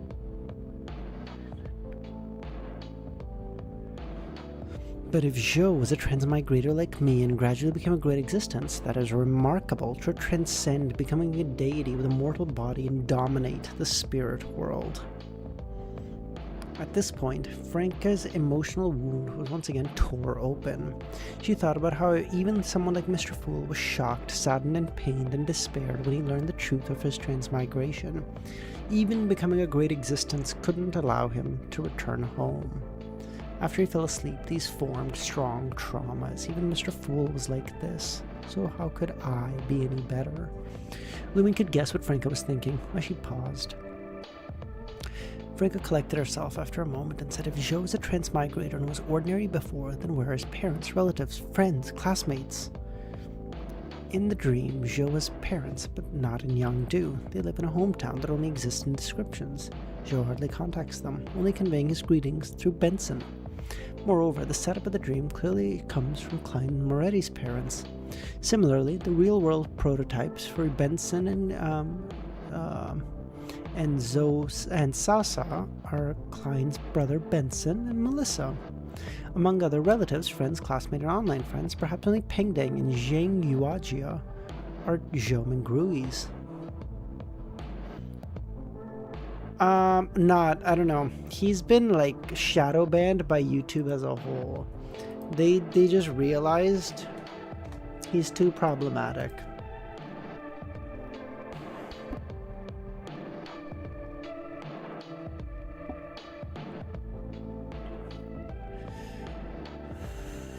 Zheng Yuajia is a mutual middle school and high school classmate of Zhou and Pengdeng.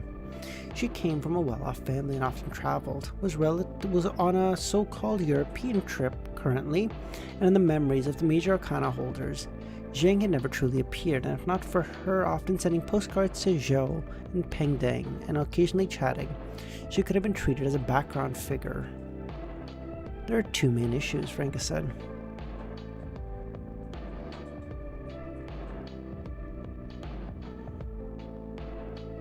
What?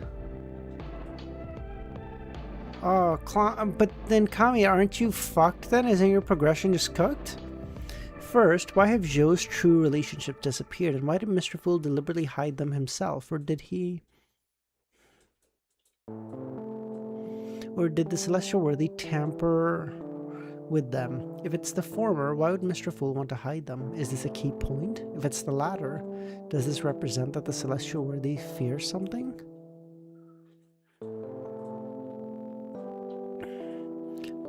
Second, given that the other figures related to Zhou haven't appeared in the city, the great existence of Peng and Zheng is even more suspicious.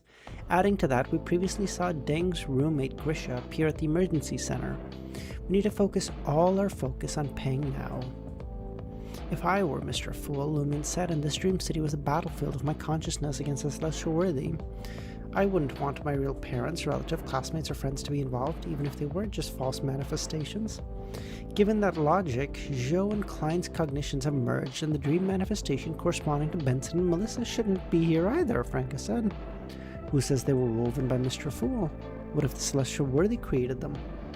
The Celestial Worthy knows Mr. Fool, but has no way to investigate his relationships before the transmigration. So the dream manifestations corresponding to Benson, Melissa, and Dan had said to appear, but some were arranged outside the city, and they only have very shallow relationships. Is this a subconscious protection of these manifestations? If the Celestial Worthy isn't really about Mr. Fool's relationships, about transmigration, doesn't that suggest he hasn't eroded or corrupted Mr. Fool's core consciousness? I understand now why Ciatis became Zhou's roommate. We previously suspected that the elves were former transmigrators. Now it seems they're more like descendants of the Western Continent bloodline who survived. For Mr. Fool, these are the descendants of his fellow countrymen, so the relationship is close, so he places them nearby. Similarly, the Intus group where Zhou works was founded by Roselle, a transmigrator and the boss of the neighboring company is the heir of another transmigrator, the ancient sun god, all close to Zhou. We've cross-checked within the Research Society. The time we transmigrated to the current world was 1352, and the corresponding information provided. Mr. Fool also fell asleep in 1352. Before Mr. Fool entered his slumber and confronted the celestial worthy, he released us? It should be. LEMMiNO felt the reasoning was sound. We'll leave the matters of contacting Peng to Anthony. He can make more aggressive probes. If we can figure out Peng's true identity and the meaning of his existence, perhaps we can find a way to weaken the Celestial Worthy and awaken Mr. Fool. If there are no major errors in what we discussed, then Sasa coming to Yangdu for university probably has a strong meaning, and probably not a good one for Mr. Fool. When is she arriving? Wednesday, and it's already Monday. Before she arrives, there must be substantial progress made on both Peng Deng's side and Antigonus' side. Uth, if you heard how much money it was on the line, you wouldn't blame him. You should actively leave the dream and return to reality in the morning to inquire about more detailed intel from the ancient sun god and that individual from the Aurora Order. Since Grisha appeared at the arranged scene and Anthony was scared by hallucinations and actively left the dream,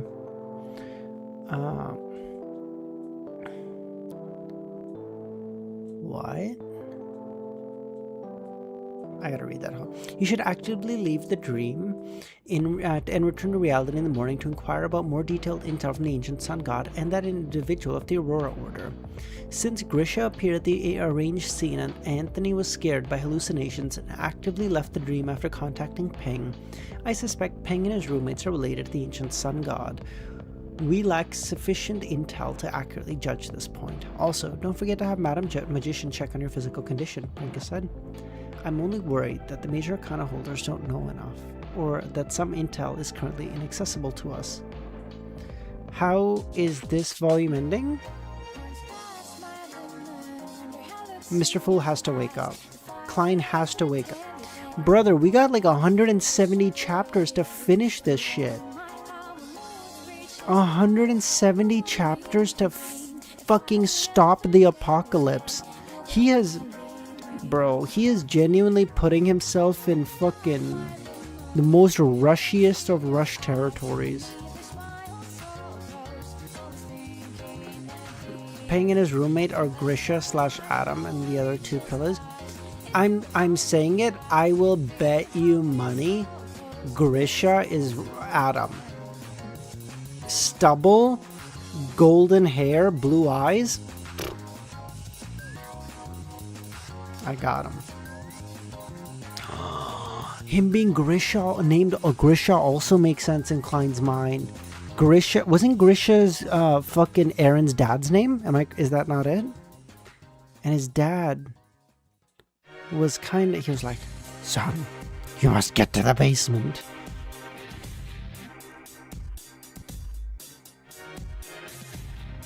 He started it all. Now, we didn't know that it was actually Aaron who started it all. Did Klein even finish AOC? I don't know, bro. Cuttlefish sure did, though.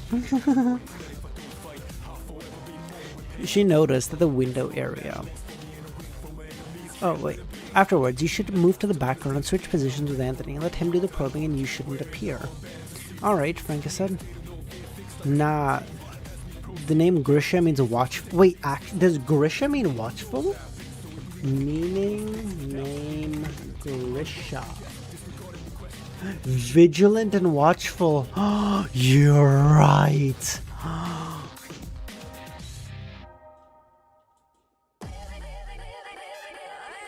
Ooh, Kami, what the fuck are you doing? Stop reminding him, idiot. Okay, you can't say overhyped garbage when it hasn't even come out, bro. Shh. Alright, Frank answered. She noticed that the window area had brightened at some point. Outside the glass, the morning sunlight fell, carrying a hint of yellow, golden yellow, clarifying the entire sky and tinting the green leaves of the tree. Birds chirped as they flew by, and occasional human voices could be heard, relaxed and soothing. Okay, listen. Listen, is it gonna cure cancer? No. Is it gonna cure my seasonal depression when the winter hits? Because I can just spam the fuck out of that? A little bit. So yeah, am I gonna glaze it? Shut up. I have spoken. Dude, by the way, that fucking message you sent about me being on my Chinese emperor concubine era or whatever was fucking hilarious. I read that in the bar yesterday. I was dying.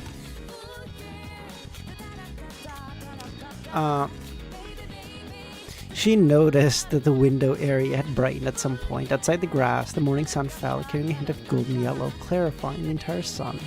The birds chirped as they flew by, and the occasional human voices could be heard. The sun had arrived. Daylight had come. Franca stared at the scene, muttering, "It is beautiful." Sunlight penetrated through the glass, shining on her and Lumion as if a great existence was comforting them. After Lumion returned to the Jinhong district to tell Anthony to probe Pengdang, Franca took the elevator to the 23rd floor and entered the apartment she and Jenna were renting. As she opened the door, she saw Jenna, who's already awake and getting busy. "So early?" "It's not early. I need to do my makeup. I need to walk around the company today. Who knows, I may be spotted by a film crew." "Do Dreamscape," Jenna said. "Oh, right. It's Monday. She doesn't go to the film company. But if she's a dream manifestation, will there be any slip-ups?" Seeing this, Jenna went to the bathroom and Lucian walked to the bedroom. "Nothing happened, right?" she asked. "Everything's fine," Franca said. "I'm going to resign," she then told Lucian. "Huh?" "I have to move to the background now, because if I get kicked out of the dream again, I'll die." Lucian suddenly remembered the conversation between Lufu and Jian Na. She suddenly felt she was no longer alone and smiled. "About the same for me. Without the dreamscape, I too would disappear."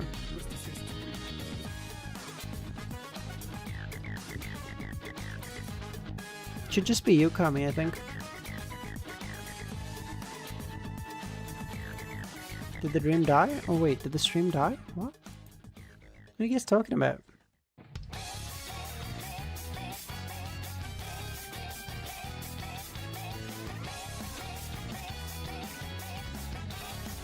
Stream's fine? Okay, that's what I thought. Are we getting another fucking upgrade, bro? Oh my god! He's cheating, Rev! At Jinhong District, in a rented apartment, after telling Anthony the results of the discussion with Franca and instructing him to hand Ludwig over to Franca and probing Pengdang, Lumion laid down on the bed. To my eyes. He closed his eyes, entering a cogitative state and outlining his own phantom image. He then imagined himself leaping from an extremely high place, falling rapidly in a free fall. In this state, he heard a whistling sound of wind. He didn't immediately leave the dream, vaguely hearing humans conversing in the wind. At this moment, Lumion seemed to return to Cordu, back to the warm summer afternoon, lying drowsily atop the haystack. Children occasionally running back and forth, farmers returning to the village early from their work, and the members of the Padres family. Lumion opened his eyes, his nose seeming to smell the scent of grass. He let out a breath and rolled out of bed, walked out of the room and came downstairs. Madam Justice, Magician, and Judgment all waiting. Important intel, Madam Justice understood. Yes, Lumion sat down. It starts with a trauma Franca saw in the underground of the Mushu hospital. First, tell us how you rescued her, and the 7 of Cups was kicked out too early and doesn't know. I used the corpse wax candle, Lumion said. You completed a secret deed ritual and received feedback, Magician had roughly guessed. Lumion described what he saw, heard, and felt during the Covenant ritual and said the remnant aura of Lista Tudor underwent a rather obvious change, fusing with the Underworld Taoist seal. But it seems like I've gained something extra, but I don't know what. As he spoke, he displayed the old blood spots hidden under the pale skin. Magician nodded, countless starbursts lighting up and rotating. I don't know whether to say you were unlucky or lucky. The terrifying will not only gazed upon you, but bestowed power upon you. But due to the lack of necessary rituals and the existence of the Underworld Taoist seal, the power fused with the remnant Ore of Alista and is now under seal, unable to be used. Or you'd already be gifted War Bishop or something else. Although this power is sealed, it still brought some effects. For example, the soul fragments of the Kordu villagers under my seal have undergone some mutations, prepared to become your soldiers. Ah, no wonder I heard everyone talking just now, Lumen realized. Whether there are any hidden dangers in that power, I cannot tell, but after it fused with the Aura of Alista, there are certainly some dangers.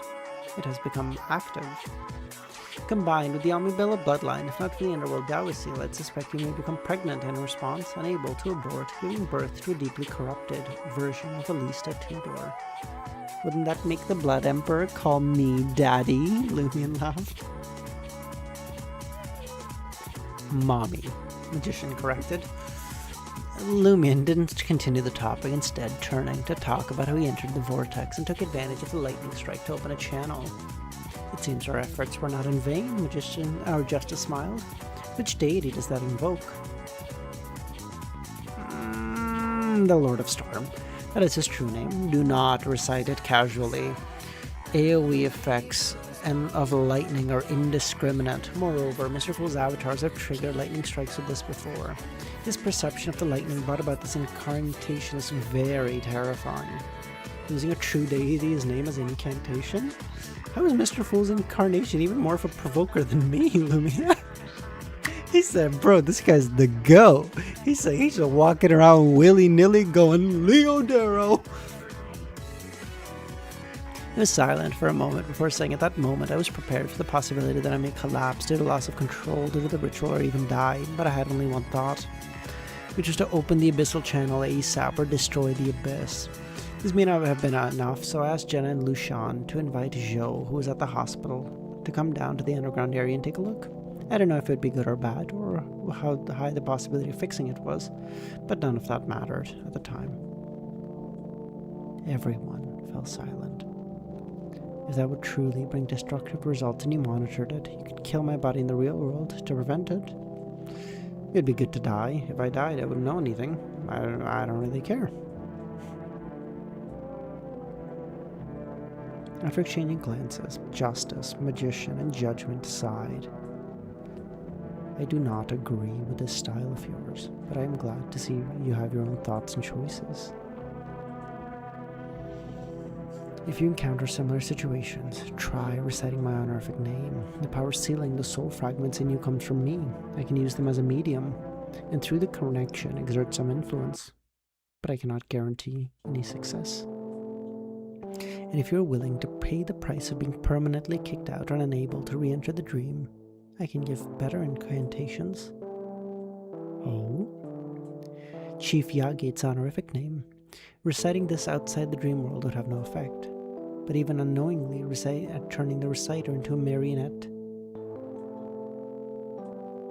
of the celestial worthy, but reciting in the dream can attract attention and open any channel. However, similarly, Prince Chief Yagates is essentially a manifestation created by the fusion of Mr. Door's remnant spirit and dream subconscious. His name may be influenced by the celestial worthy, but relatively speaking, compared to reciting Mr. Fool's name, it receives less interference. Chief Yagates is Mr. Door?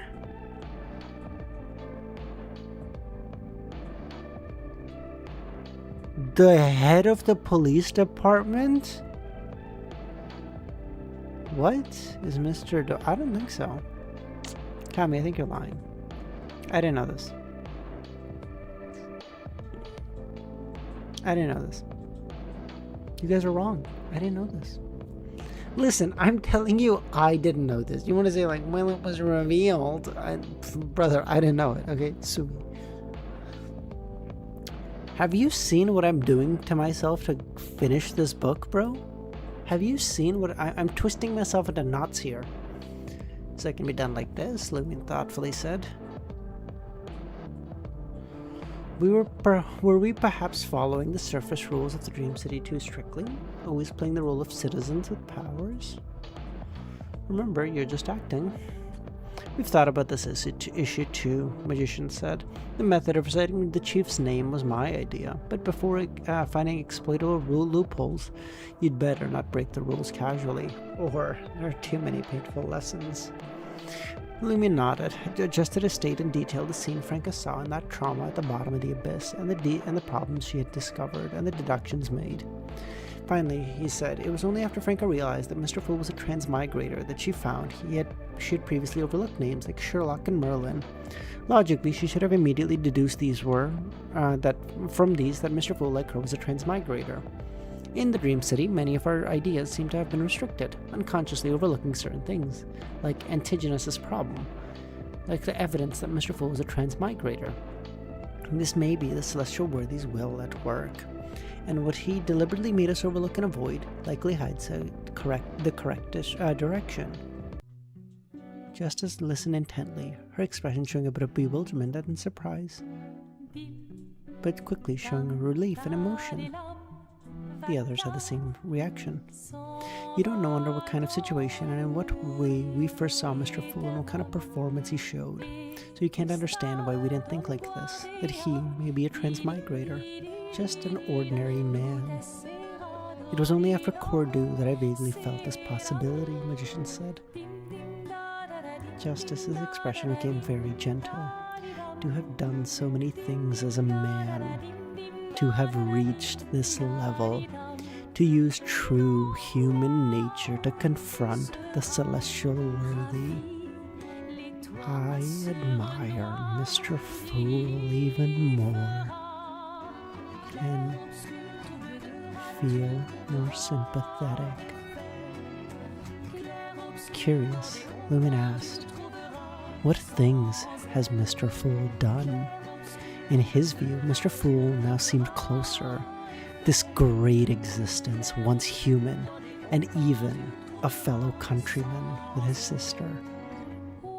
And Lumia knew only the things related to Gehrman and what was told in the Bible.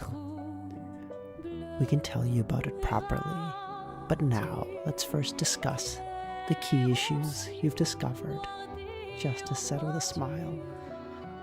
Oh, that makes it all, dude, genuinely, that one sentence makes it all worth it. All the fucking shit chapters of this shithole that I've had to read. Going, you do not know the manner in which I saw Mr. Fool first. It was inconceivable to assume that was a mere human. Oh, it's so peak. Oh, the goat. The goat, dude. She's going, brother. The entire Abraham family shitting itself for generations, falling into the abyss at a mere word from a mere human, and it was gone. Believe in me, and through me all things are possible. The goat. Lumin organized his thoughts and explained about the manifestation possibly being an identity. Zhou's identity lacks the corresponding interpersonal relationships. Pengdeng and Zheng Yuajia's existence seems even more special, and Pengdeng's roommate Grisha appearing. From a transmigrator's perspective, these are indeed problems. Zhou seems to be just a name, while the person who shares an apartment with Sayadas and others works at the Intus group and has a brother named Benson and a sister named Sasa is more like Klein. Except for the Dream City itself and Pengdeng and Zheng Yuajia, there are no important figures originating from the first epoch or before. She's temporarily treated the super ancient era mentioned by the Two of Cups as history from the first epoch or before. So far, the Tarot Club had almost no understanding of events before the second epoch. As she spoke, Madame Justice fell silent. Since Pengdeng and Grisha may involve the ancient sun god, let me first tell you the relevant information we know, limited to what you can access. Dude, it's so goated. how they're like, damn, we don't really know anything about the first epoch or before. And literally, as soon as Mr. Fool wakes up, it is like, we have access to all of the fucking universe's knowledge we literally have fucking Wikipedia on deck. What do you want to know?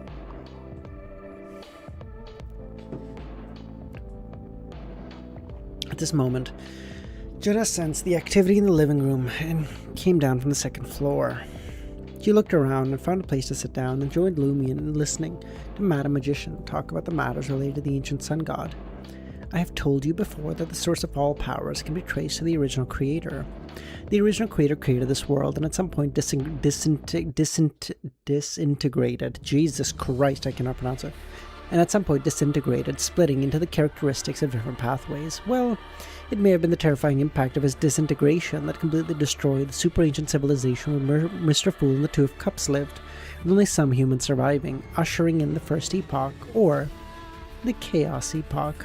Was the celestial worthy born at that time? Mr. Fool and Franca should have been suspended above that light of door before the collapse of that civilization.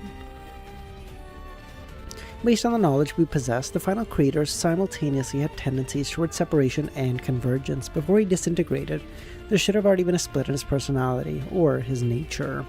The Celestial Worthy may belong to one of these divine natures that split off, so the Celestial Worthy's imprint, like that of the original creator, cannot be erased and will always exist upon the corresponding characteristics. Doesn't that mean Mr. Fool can never truly defeat him? They can only merge and oppose, gaining some advantage over time? The Magician said. There is a saying in the Dream City that makes a lot of sense. In the long run, we all die. Other divine natures also split off at that time, one of which you can call God Almighty. The history of the first epoch may be the history of God Almighty opposing the Celestial Worthy. This is our understanding of that time, and we cannot guarantee its accuracy. Anyway, at the end of the first epoch, something unknown happened. They both fell. The characteristics split more thoroughly, and the first blasphemy slate was left. The first blasphemy slate that recorded the 22 paths of the divine. Did the God Almighty occupy the spectator and secret suppliant path? Lumin roughly understood. There are 5 pathways: spectator, secret suppliant, reader, sailor, and bard. 5.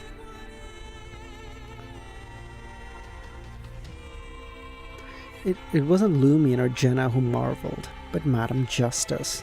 There's no way fucking Justice did know it. Okay, get it together. Of course, Lumion and Jenna were also shocked. Mr. Fool and Celestial Worthy only occupied 3 pathways. The number of pathways isn't the key to how powerful they are. The ancient sun god became a deity based on the bard pathway, collecting the uniqueness and minimum requirements of sequence 1 characteristics of the corresponding pathways. Later, he was betrayed and fell, splitting apart. No need to tell her. That's so jokes. Fuck, she's sitting there, she's like, oh, bro, fuck these guys. I don't even know that. Later, he was betrayed and fell, but various signs indicate that before his fall, he had encountered what Mr. Fool experienced. God Almighty had revived within him. After he fell, his legacy divided into 5 parts. One part he had pre-divided to the Angel of Imagination. Another part nurtured the true creator, and the second blasphemy slate on his remains. The remaining 3 divided amongst the kings of angels.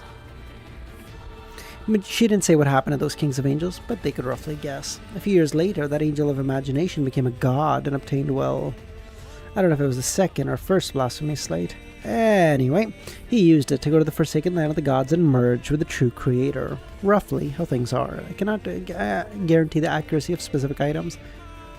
Oh, it's a few years ago. Never mind. You know, For's lazy ass didn't bother telling her. True! Any For's slander I'm here for, as always. I have a guess about the identities and symbolism of Pengdeng, Grisha, and Zheng Yuajia. Madam Justice emerged from her contemplation and said, "They fucking cut me off! They fucking cut this off to tell me about Jenna jerking off in the fucking work fucking bathroom! Jesus Christ!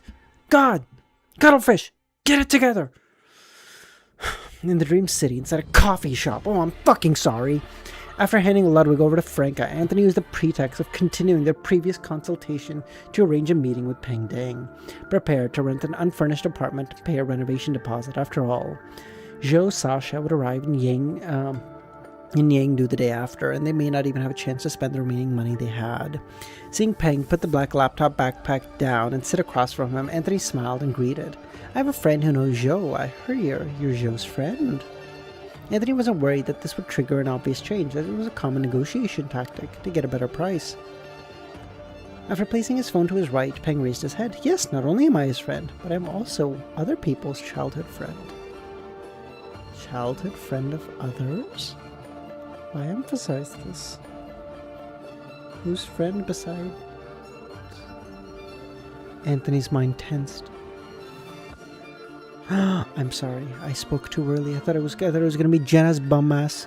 It's the goat Anthony. He's always doing something of value. Trier, inside a luxury villa, Madame Justice stood up and used her right hand to draw a semi-transparent, dream-like wooden board.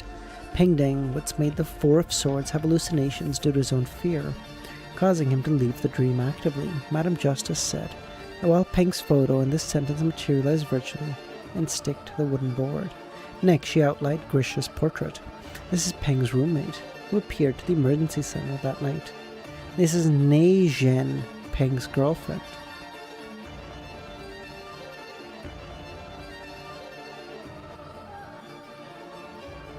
After adding Nei's illusory photo, Madame Justice paused and said, "This is the boss of the Aurora Order. Do I connect the dot?" Okay, do you want me to go back to that right now? Or do you just want me to keep reading? Because I am other people's childhood friend as well. Somehow that makes me think that maybe he's like...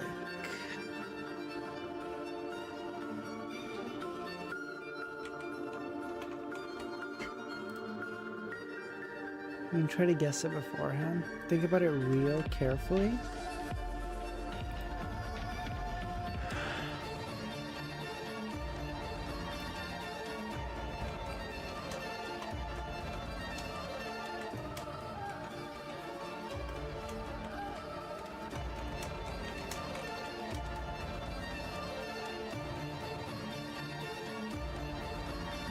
Who could this be? Okay. I am... Okay, so...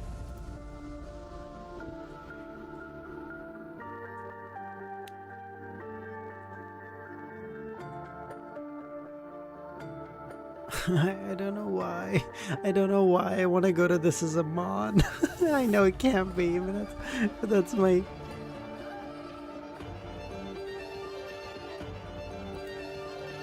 Who could this be, bro?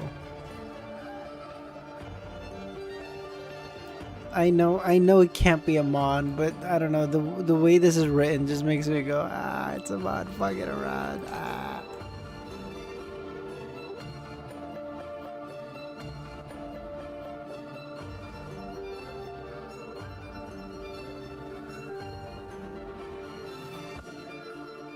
Unless it's like different splits. Could it be for some reason this chapter mind-fucked people?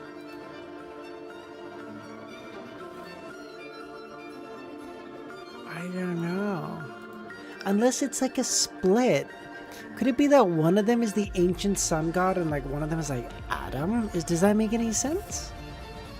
I don't think that makes any sense either. It's again doing the we're two but we're one. We're two but we're one. I don't have anything to draw, bro. There's nothing.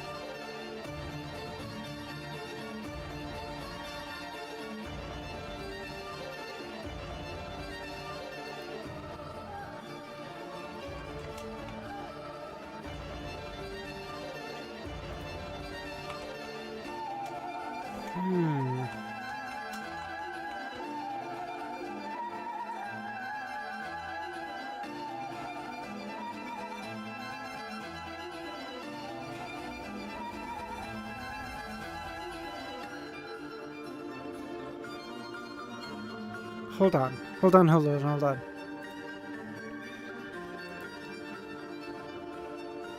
I'm other people's child. I'm not everyone's childhood friend, but I'm other people's.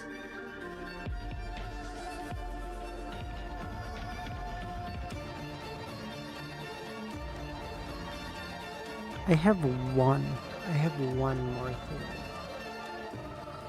This, okay.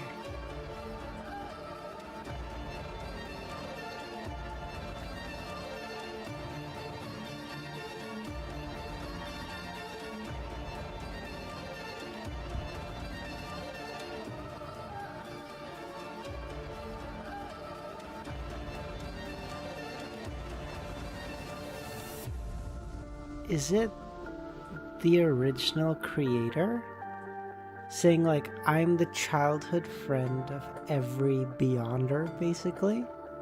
Like, yeah, I was with Mr. Fool. I was with Joe for a long time, but I was with every Beyonder for as long as they've been on.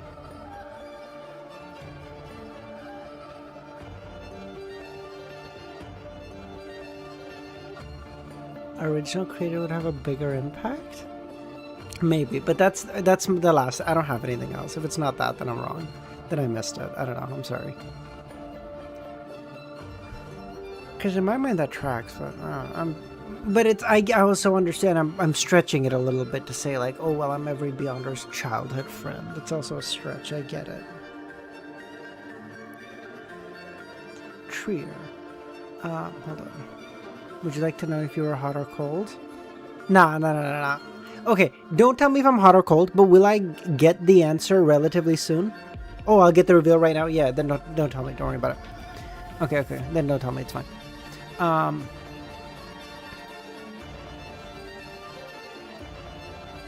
This is the boss of the Aurora Order, and the Aurora Order corresponds to the Aurora... the Aurora Company corresponds to the Aurora Order in reality. Their boss most likely symbolizing the true creator, closely related to the ancient sun god. She then pasted the photo of a half-naked body of the Aurora Company's boss onto the wooden board. Zhang Yuajia once sent Zhou a postcard with an image for the Sedlec ossuary. For a long time, the Sedlec ossuary was the iconic possession of the Angel of Imagination. Oh, that's the fucking Bone Cathedral, eh? Yeah.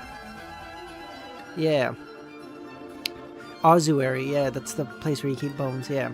After Zhang's filed photo was pasted onto the illusory wooden board, Justice smiled. When the spectator pathway reaches the sequence of Dreamwalker, one can split off past identities or personalities, turning them into seemingly real people who can sleep normally, eat, socialize, and work. Now there's a total of 5 people listed on the board and 5 pathways related to omniscience and omnipotence. Fuck! Oh, I should have trusted myself. Seeing Magician, Lumion, and others, he explained, after interacting with Peng today, I was kicked out of the dream. This wasn't because of fear. However, I gleaned some information from Peng's hints.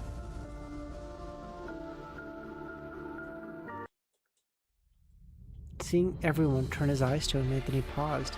Peng Dang is not only Zhou Mingrui's childhood friend, but also the Celestial Worthy's childhood friend. Hearing this, Justice smiled, pointing at the illusory photos, and said it is the same for Peng Dang and the same for Zhang Yuaji, Peng Dang's girlfriend, and his roommate Grisha, as well as the boss of the Aurora Order. The Celestial Worthy's friend is God Almighty, Lumion roughly understood. And this symbolism influenced by the characteristics of the spectator pathway had undergone a split, not just in Peng, but into 4 other people.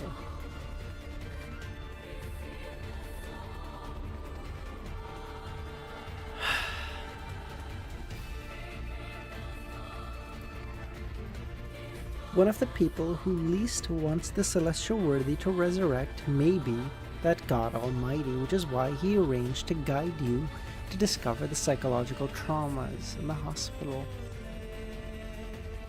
If the one currently worshipped by the Aurora Order enters the dream, he should be able to choose one of these forms of his body. Could be Peng, could be Neg, could be Grisha, could be Zhang, or the boss of the Aurora Order. Peng Ding and Grisha are roommates, and Neg is about to move in, symbolizing the Trinity merging. Does moving out represent separation and opposition?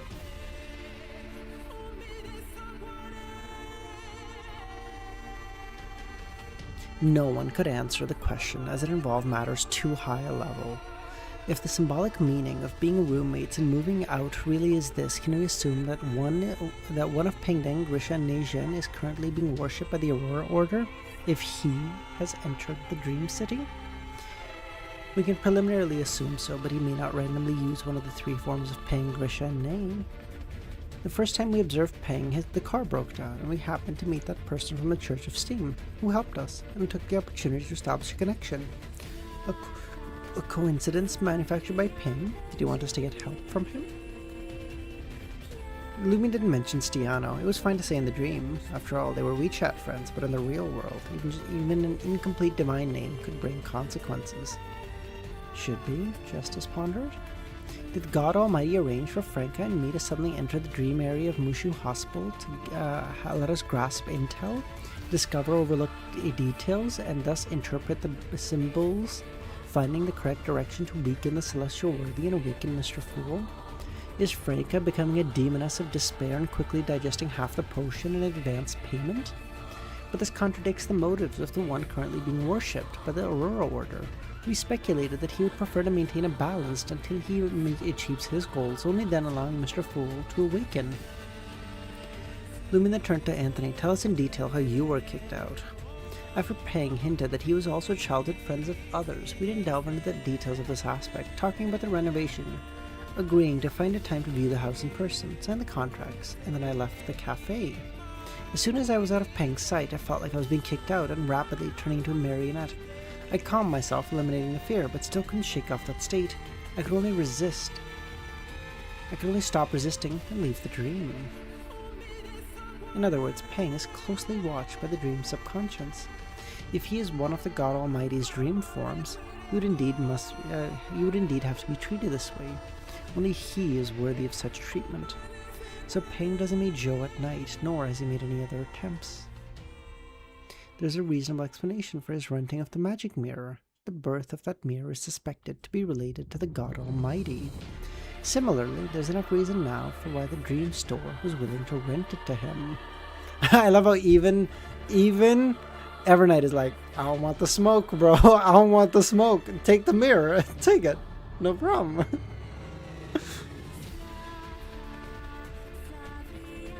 The first time he contacted Peng, you had hallucinations due to fear and left the dream actively. May have been intentionally done by Peng, purposely to remind you to be careful when interacting with him, and to be as cautious when interacting with Zhou. This time, he actively hinted to you that he is the Celestial Worthy's friend. Seems abnormal. Combining this with the events of the underground area, can we assume that the one currently worshipped by the Aurora Order hopes that Mr. Fool will gain the upper hand soon and wake up? It could also be the tendency of God Almighty's spiritual imprint, which the one worshipped by the Aurora Order cannot suppress. Another possibility is that the one worshipped by the Aurora Order foresaw a major change in the Dream City, a change favorable to the Celestial Worthy, so he arranged for Franca to enter the underground area of Mushu Hospital in advance to come into contact with that trauma as a hedge. Also possible that the problems have arisen in the real world, such a hidden danger left by the last Vortex incidents, forcing the one worshipped by the Aurora Order to start the plan to weaken the Celestial Worthy and awaken Mr. Fool ahead of schedule. Is the sky about to fall? Urgently needing people to prop it up?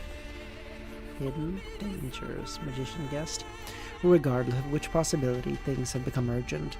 From the key information that Mr. Fool is a transmigrator, we can deduce the key issues with Peng, Zhang, and the others, and the special natures of the identity of Gehrman. The former currently seems like allies, while for the latter, the temporary breakthrough only point is antigenous. We will allow you to use Lee KG's mushroom to treat him. Okay. Jenna then raised a new question, but the voice Lu Shan heard in the dream was a celestial worthy, and the power that teleported us to the underground doesn't seem like his. I guessed who did it already, Lumin chuckled. Who? Roselle. More accurately, the mirrored Roselle. The Major Arcanas nodded. The mirrored Roselle has a cooperative relationship with Zaratul, so after entering the dream, he tried to occupy the identity of Huang. At the same time, Zaratul has always suspected that there was something wrong with Lu Shan and reminded Zhou, while the mirrored Roselle is an angel of the mystery prior pathway. This intelligence was provided by the Major Arcana holders after discovering the mirrored Roselle was eroding and influencing Mr. Huang. Based on this, we can make a speculation. Zaratul should have asked the mirrored Roselle, who can control information and influence paintings, for help to confirm if there was something wrong with Lu Shan. The mirrored Roselle reorganized the information of that colorful parrot, controlled it, and made it monitor Lu Shan, but didn't feed back the obtained intel to Zaratul. Because the mirrored Roselle is secretly cooperating with the one worshipped by the Aurora Order, just like the last Vortex incident, Lu Shan was stimulated, developed a psychological trauma, which was discovered by that parrot who informed Roselle. Then Roselle, using the trust of Celestial Worthy's forces, pushed a bit, causing Lu Shan to bring you and the real target, Franca, to the hospital. Franca understood. Besides them, Anthony, before going to probe Peng, had learned from Lumin the key point that Mr. Fool was a transmigrator and what had happened, so there was no communication barrier now, understanding the previous conversations relatively easily. Now that we've discussed the important matters, I'll give you a general account of Mr. Fool's experience, starting with Klein Moretti. So you're telling me all of these guys are like... They know so much detail about Klein's life, but they never put it together that this is a guy. Even knowing all this detail, they're like, but that's just a portion of his power. They're like, dude, the true Mr. Fool. He's truly goated as fuck.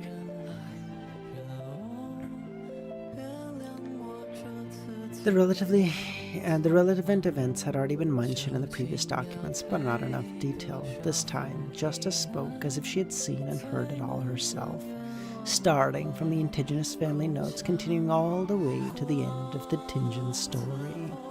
After a moment, Lumin asked, Captain Dunn and Klein Moretti died like that at the Blackthorn Security Company to prevent the descent of the true creator's spawn? Yes, Magician said with a self-deprecating smile. Now I understand why Klein Moretti could be resurrected. Loki's multiple resurrections were a great example. No wonder Officer Deng is a person who maintains order in the city, Jenna said. The final events are so detailed. Were they narrated by a survivor at the time? Yes, Justice nodded. Mr. Starr? Mr. Starr was indeed a Nighthawk of the Church of the Evernight. Justice smiled, but didn't give a clear answer. The real-world Roseanne also said that as much as she hates others becoming Beyonders, she admires the Nighthawks. No wonder the Lu Shan in the city has always wanted to become a qualified guardian. After a brief silence, Justice and Magician took turns talking about the different identities of Mr. Fool, such as Sherlock and Gillian, not going into much detail, only picking points to narrate, fearing it may delay matters in the dream. Finally, Lumin stood up and said, I will return to the dream first. Justice nodded and said we will notify the other major arcana holders to be prepared to help at any moment. Lumin nodded and made his way back, and lay down on the bed, staring at the ceiling, not falling asleep quickly, his mind flashing with bits and pieces of information of Mr. Fool, and all those things that the major arcana holders had emphasized in their narration. And after a while, Lumion finally fell asleep. Brother, now is genuinely like, okay, we hit the fucking, we turn the fucking jets on, okay?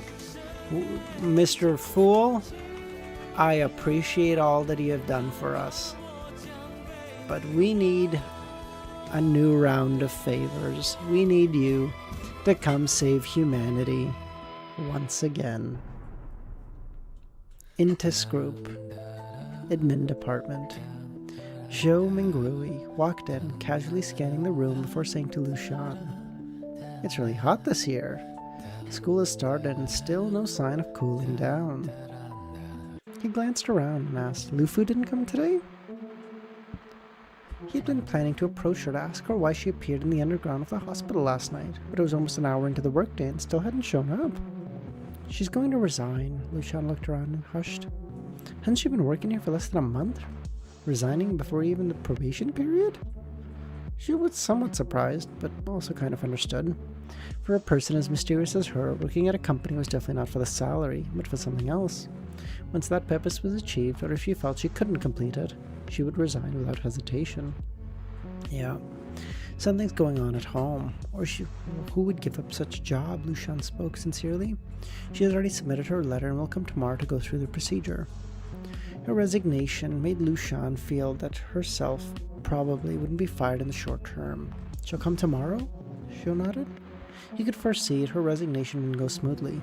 Someone who had just been hired leaving before even completing a month. Wasn't that a slap in the face? Moreover, it would affect the HR department's performance evaluation.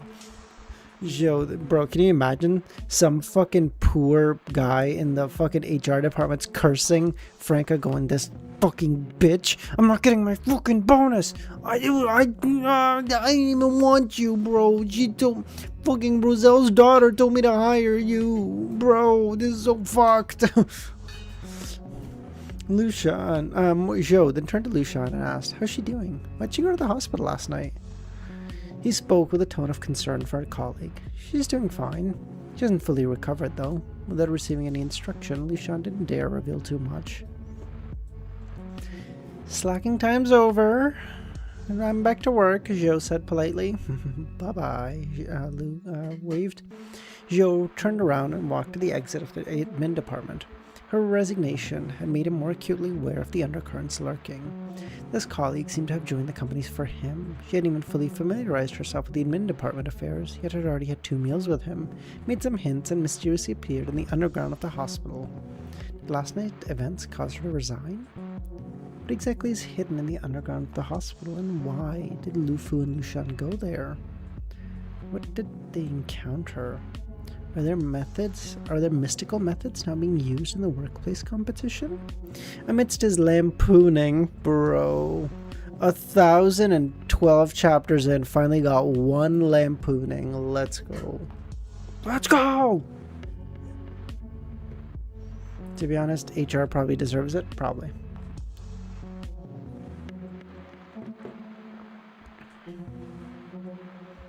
He felt that things around him were getting stranger and stranger.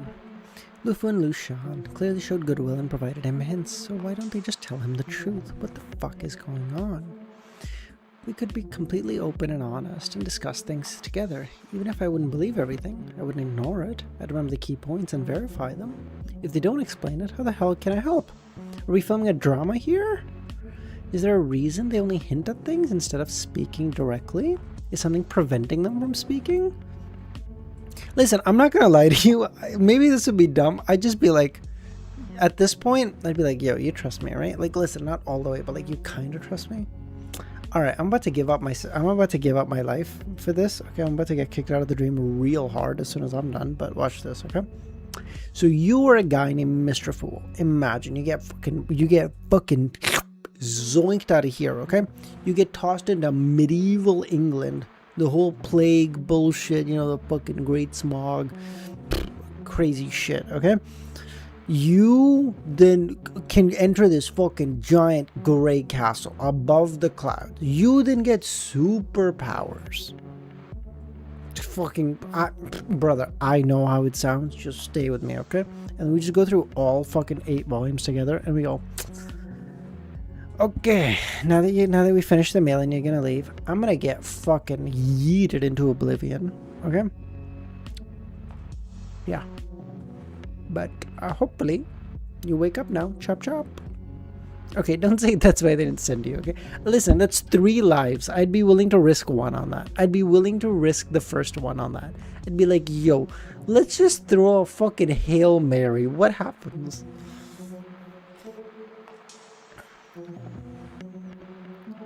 The first time Lu Fu showed something was wrong, Lu Shan hinted for me to wait 2 days to talk to her. That was the day after my first meal, during which Lu Fu had hinted at the existence of supernatural powers. Was it because she hinted at these things that led to her problems?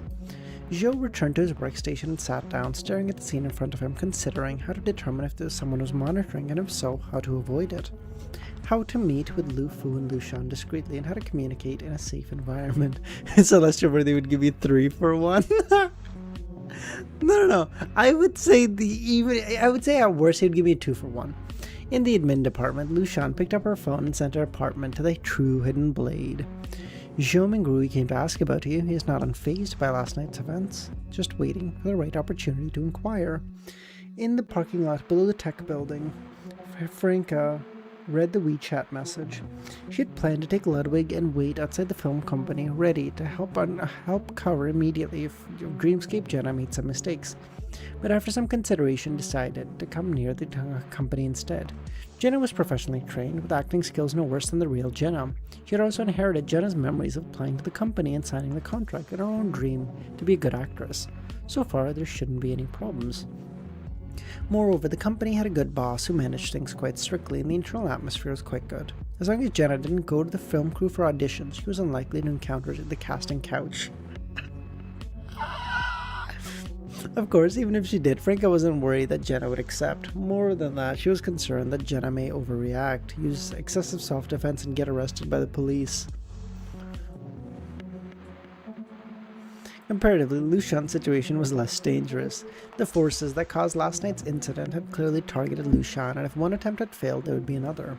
Franca didn't want to be careless and have Lu Shan encounter an accident, die on the spot, or become a puppet of the Celestial Worthy. After reading the message and listening to the sound of Ludwig eating, Franca pondered and said, "Recommend that Zhou watch the Terminator series of films." Lu Shan was stunned by what she read. She understood why the story Lu Fu had made up sounded so familiar. Most of it was from the plot of the movie. Essentially, it really is a bit similar, Lu Shan pondered. We've been watching old movies lately, and the Terminator, they're much better than the current ones. You should rewatch them. Zhou, receiving the seemingly random message, fell into thought. He had long forgotten the details of the Terminator story, but still remembered a bit of the story. Are they trying to tell me that I'm the savior? He muttered. Franca alternated between checking her phone and observing the situation, waiting for lunch break. Her biggest worry now wasn't Lu Shan's problem, nor where she would go to make people despair, but that running the air conditioning in a gasoline car while waiting wasn't good. Fucking commies. Suddenly, someone opened the car door and sat in the passenger seat. Franca's spiritual intuition already told her it was LEMMiNO who had arrived. How did you know I was here? Franca asked. They hadn't even replenished the mirror substitution they had placed on with each other. To me, it is simply elementary, my dear. I just didn't feel like thinking about it. Franca rolled her eyes. LEMMiNO didn't continue to tease her, surmising the key points of what he and the others had discussed with the major arcana holders, as well as Mr. Fool's past experiences. That's truly legendary, Franca sighed. There's another detail. At the time, I was the one who told Jenna and Lu Shan to ask Zhou for help to make a trip to the underground area of Mushu Hospital. On the way, Jenna remembered it was late at night and worried that confronting Zhou may cause some bad things to happen, so she let Lu Shan go alone. Zhou agreed to help, and after that he ran to the emergency center. Jenna was kicked out of the dream. Jenna actually appeared in front of Zhou's sight, and Zhou didn't even know she existed.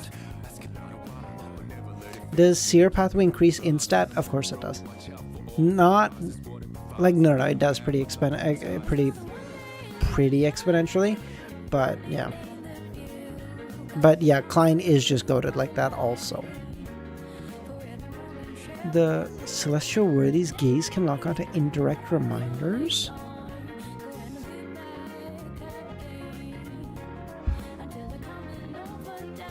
Then, when we have Lucian tell Zhou the truth, we need to be prepared for the relevant people to be kicked out of the dream. I was the one who told Lucian and Jenna to go. I was the mastermind, but wasn't kicked out, illuminated. Either there's a range or some kind of limitation on locking onto indirect reminder, or it's because you were already at B2 at the time. Can that place effect or intervene with the celestial worthy's gaze? Franka proposed. If the underground area can indeed interfere with his gaze to an extent, we may be able to use that.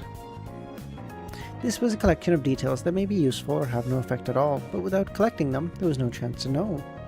I should let Queen Mystic know of the mirrored Roselle and remind her to pay attention to Mr. Huang's contradictory behavior. After opening the WeChat contact Bernadette, Frank adjusted her mood and sent an energetic emoji, pop quiz. Please answer which 5 Cs are referred to by the 5 Cs. She wasn't sure if the person on the other end was currently Queen Mystic or Bernie Huang, so the first question she sent was something only an outsider would know to verify. At that moment, Bernadette responded, the Fog C, the Sonia C. Need I continue? Congrats, correct. Only then did Franka mention last night's events and the possible role played by Roselle. After a while, Bernadette replied, I'd like to discuss this matter in detail. Let's meet at 2 p.m. at the Book Warehouse on 15 Jinhua Street.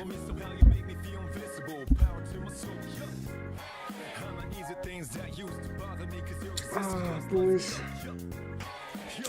I might have made a fucking mistake. I'm not gonna fucking lie to you boys, but at this point, Mama ain't raised no bitch.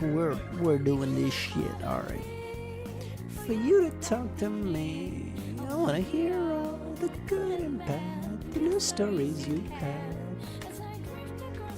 I got this. We're gonna be okay. We're gonna make it. Good night. Let me say good.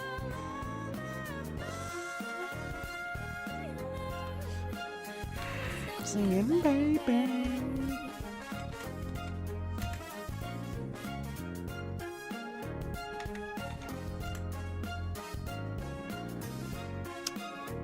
Yeah, and technically, I'm pushing harder than I need to, because technically, now the next 6 days, I can just do 11 chapters a day and still reach my goal of getting to 99 chapters.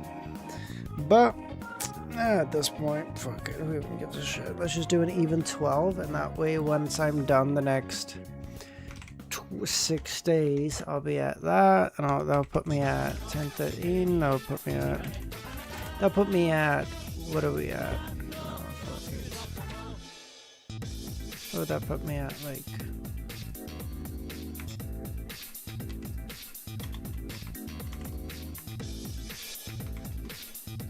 I don't know. I might be going crazy. I don't know.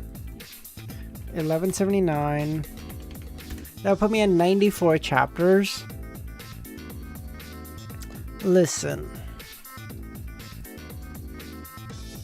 Next weekend, if I don't got anything next weekend, we can just say like, fuck it, boys. Let's just say like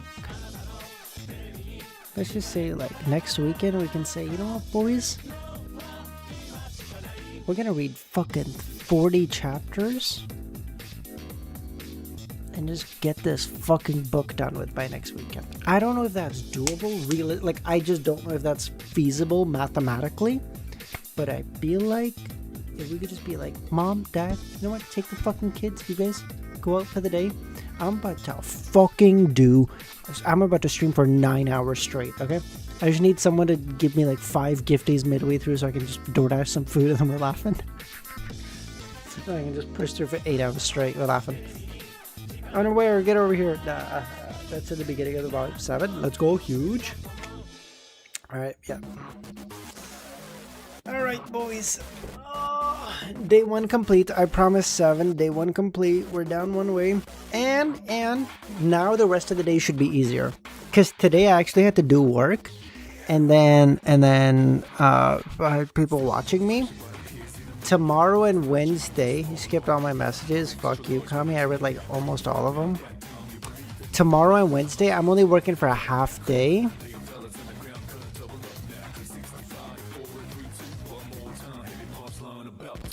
I'm only working half day, and then they're working the rest of the other half of the day, and I just have to like occasionally be like, yeah, you're fucking this up, fix it. So like, I'm not gonna be as tired.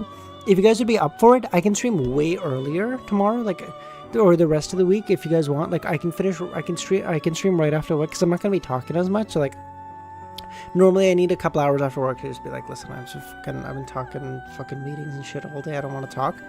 But the next couple of days, I'm not really talking that much. So we can stream at like 5 p.m. Eastern time, 5:30 maybe. Make it a lot easier, make it earlier for me. I don't know how that would work for you guys, but we'll see if that works. No, just moving it earlier. No. Fucking, how much longer than 12 chapters, Kami? God damn it. Selfish bitch. Jesus. Moving it's fine? Okay, huge. 5's good? Dude, I might genuinely just be racist, because I keep thinking Harsh is like on IST time, or like Indian Standard Time. And we've had this conversation like 12 times. I know he's on Eastern Standard Time like me. Dude, I keep forgetting. I read the name and I go, oh, he's on Indian Standard Time. Well, he has to be.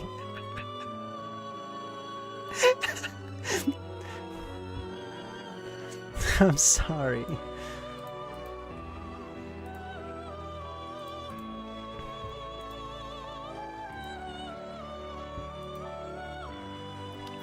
I know, I'm pretty sure you're in Ontario too, it just jokes.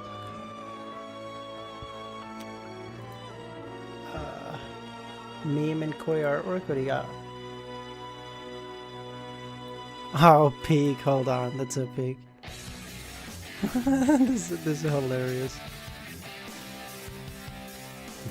Prince Migrator trouble. Leo Terra! Oh, peak. Alright guys, that's it. Let's call it there. I'll see you guys tomorrow. We'll do the same thing. I did see it in the meantime, comment. Yeah. I'll see you guys tomorrow.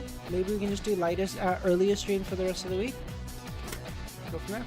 Bye boys.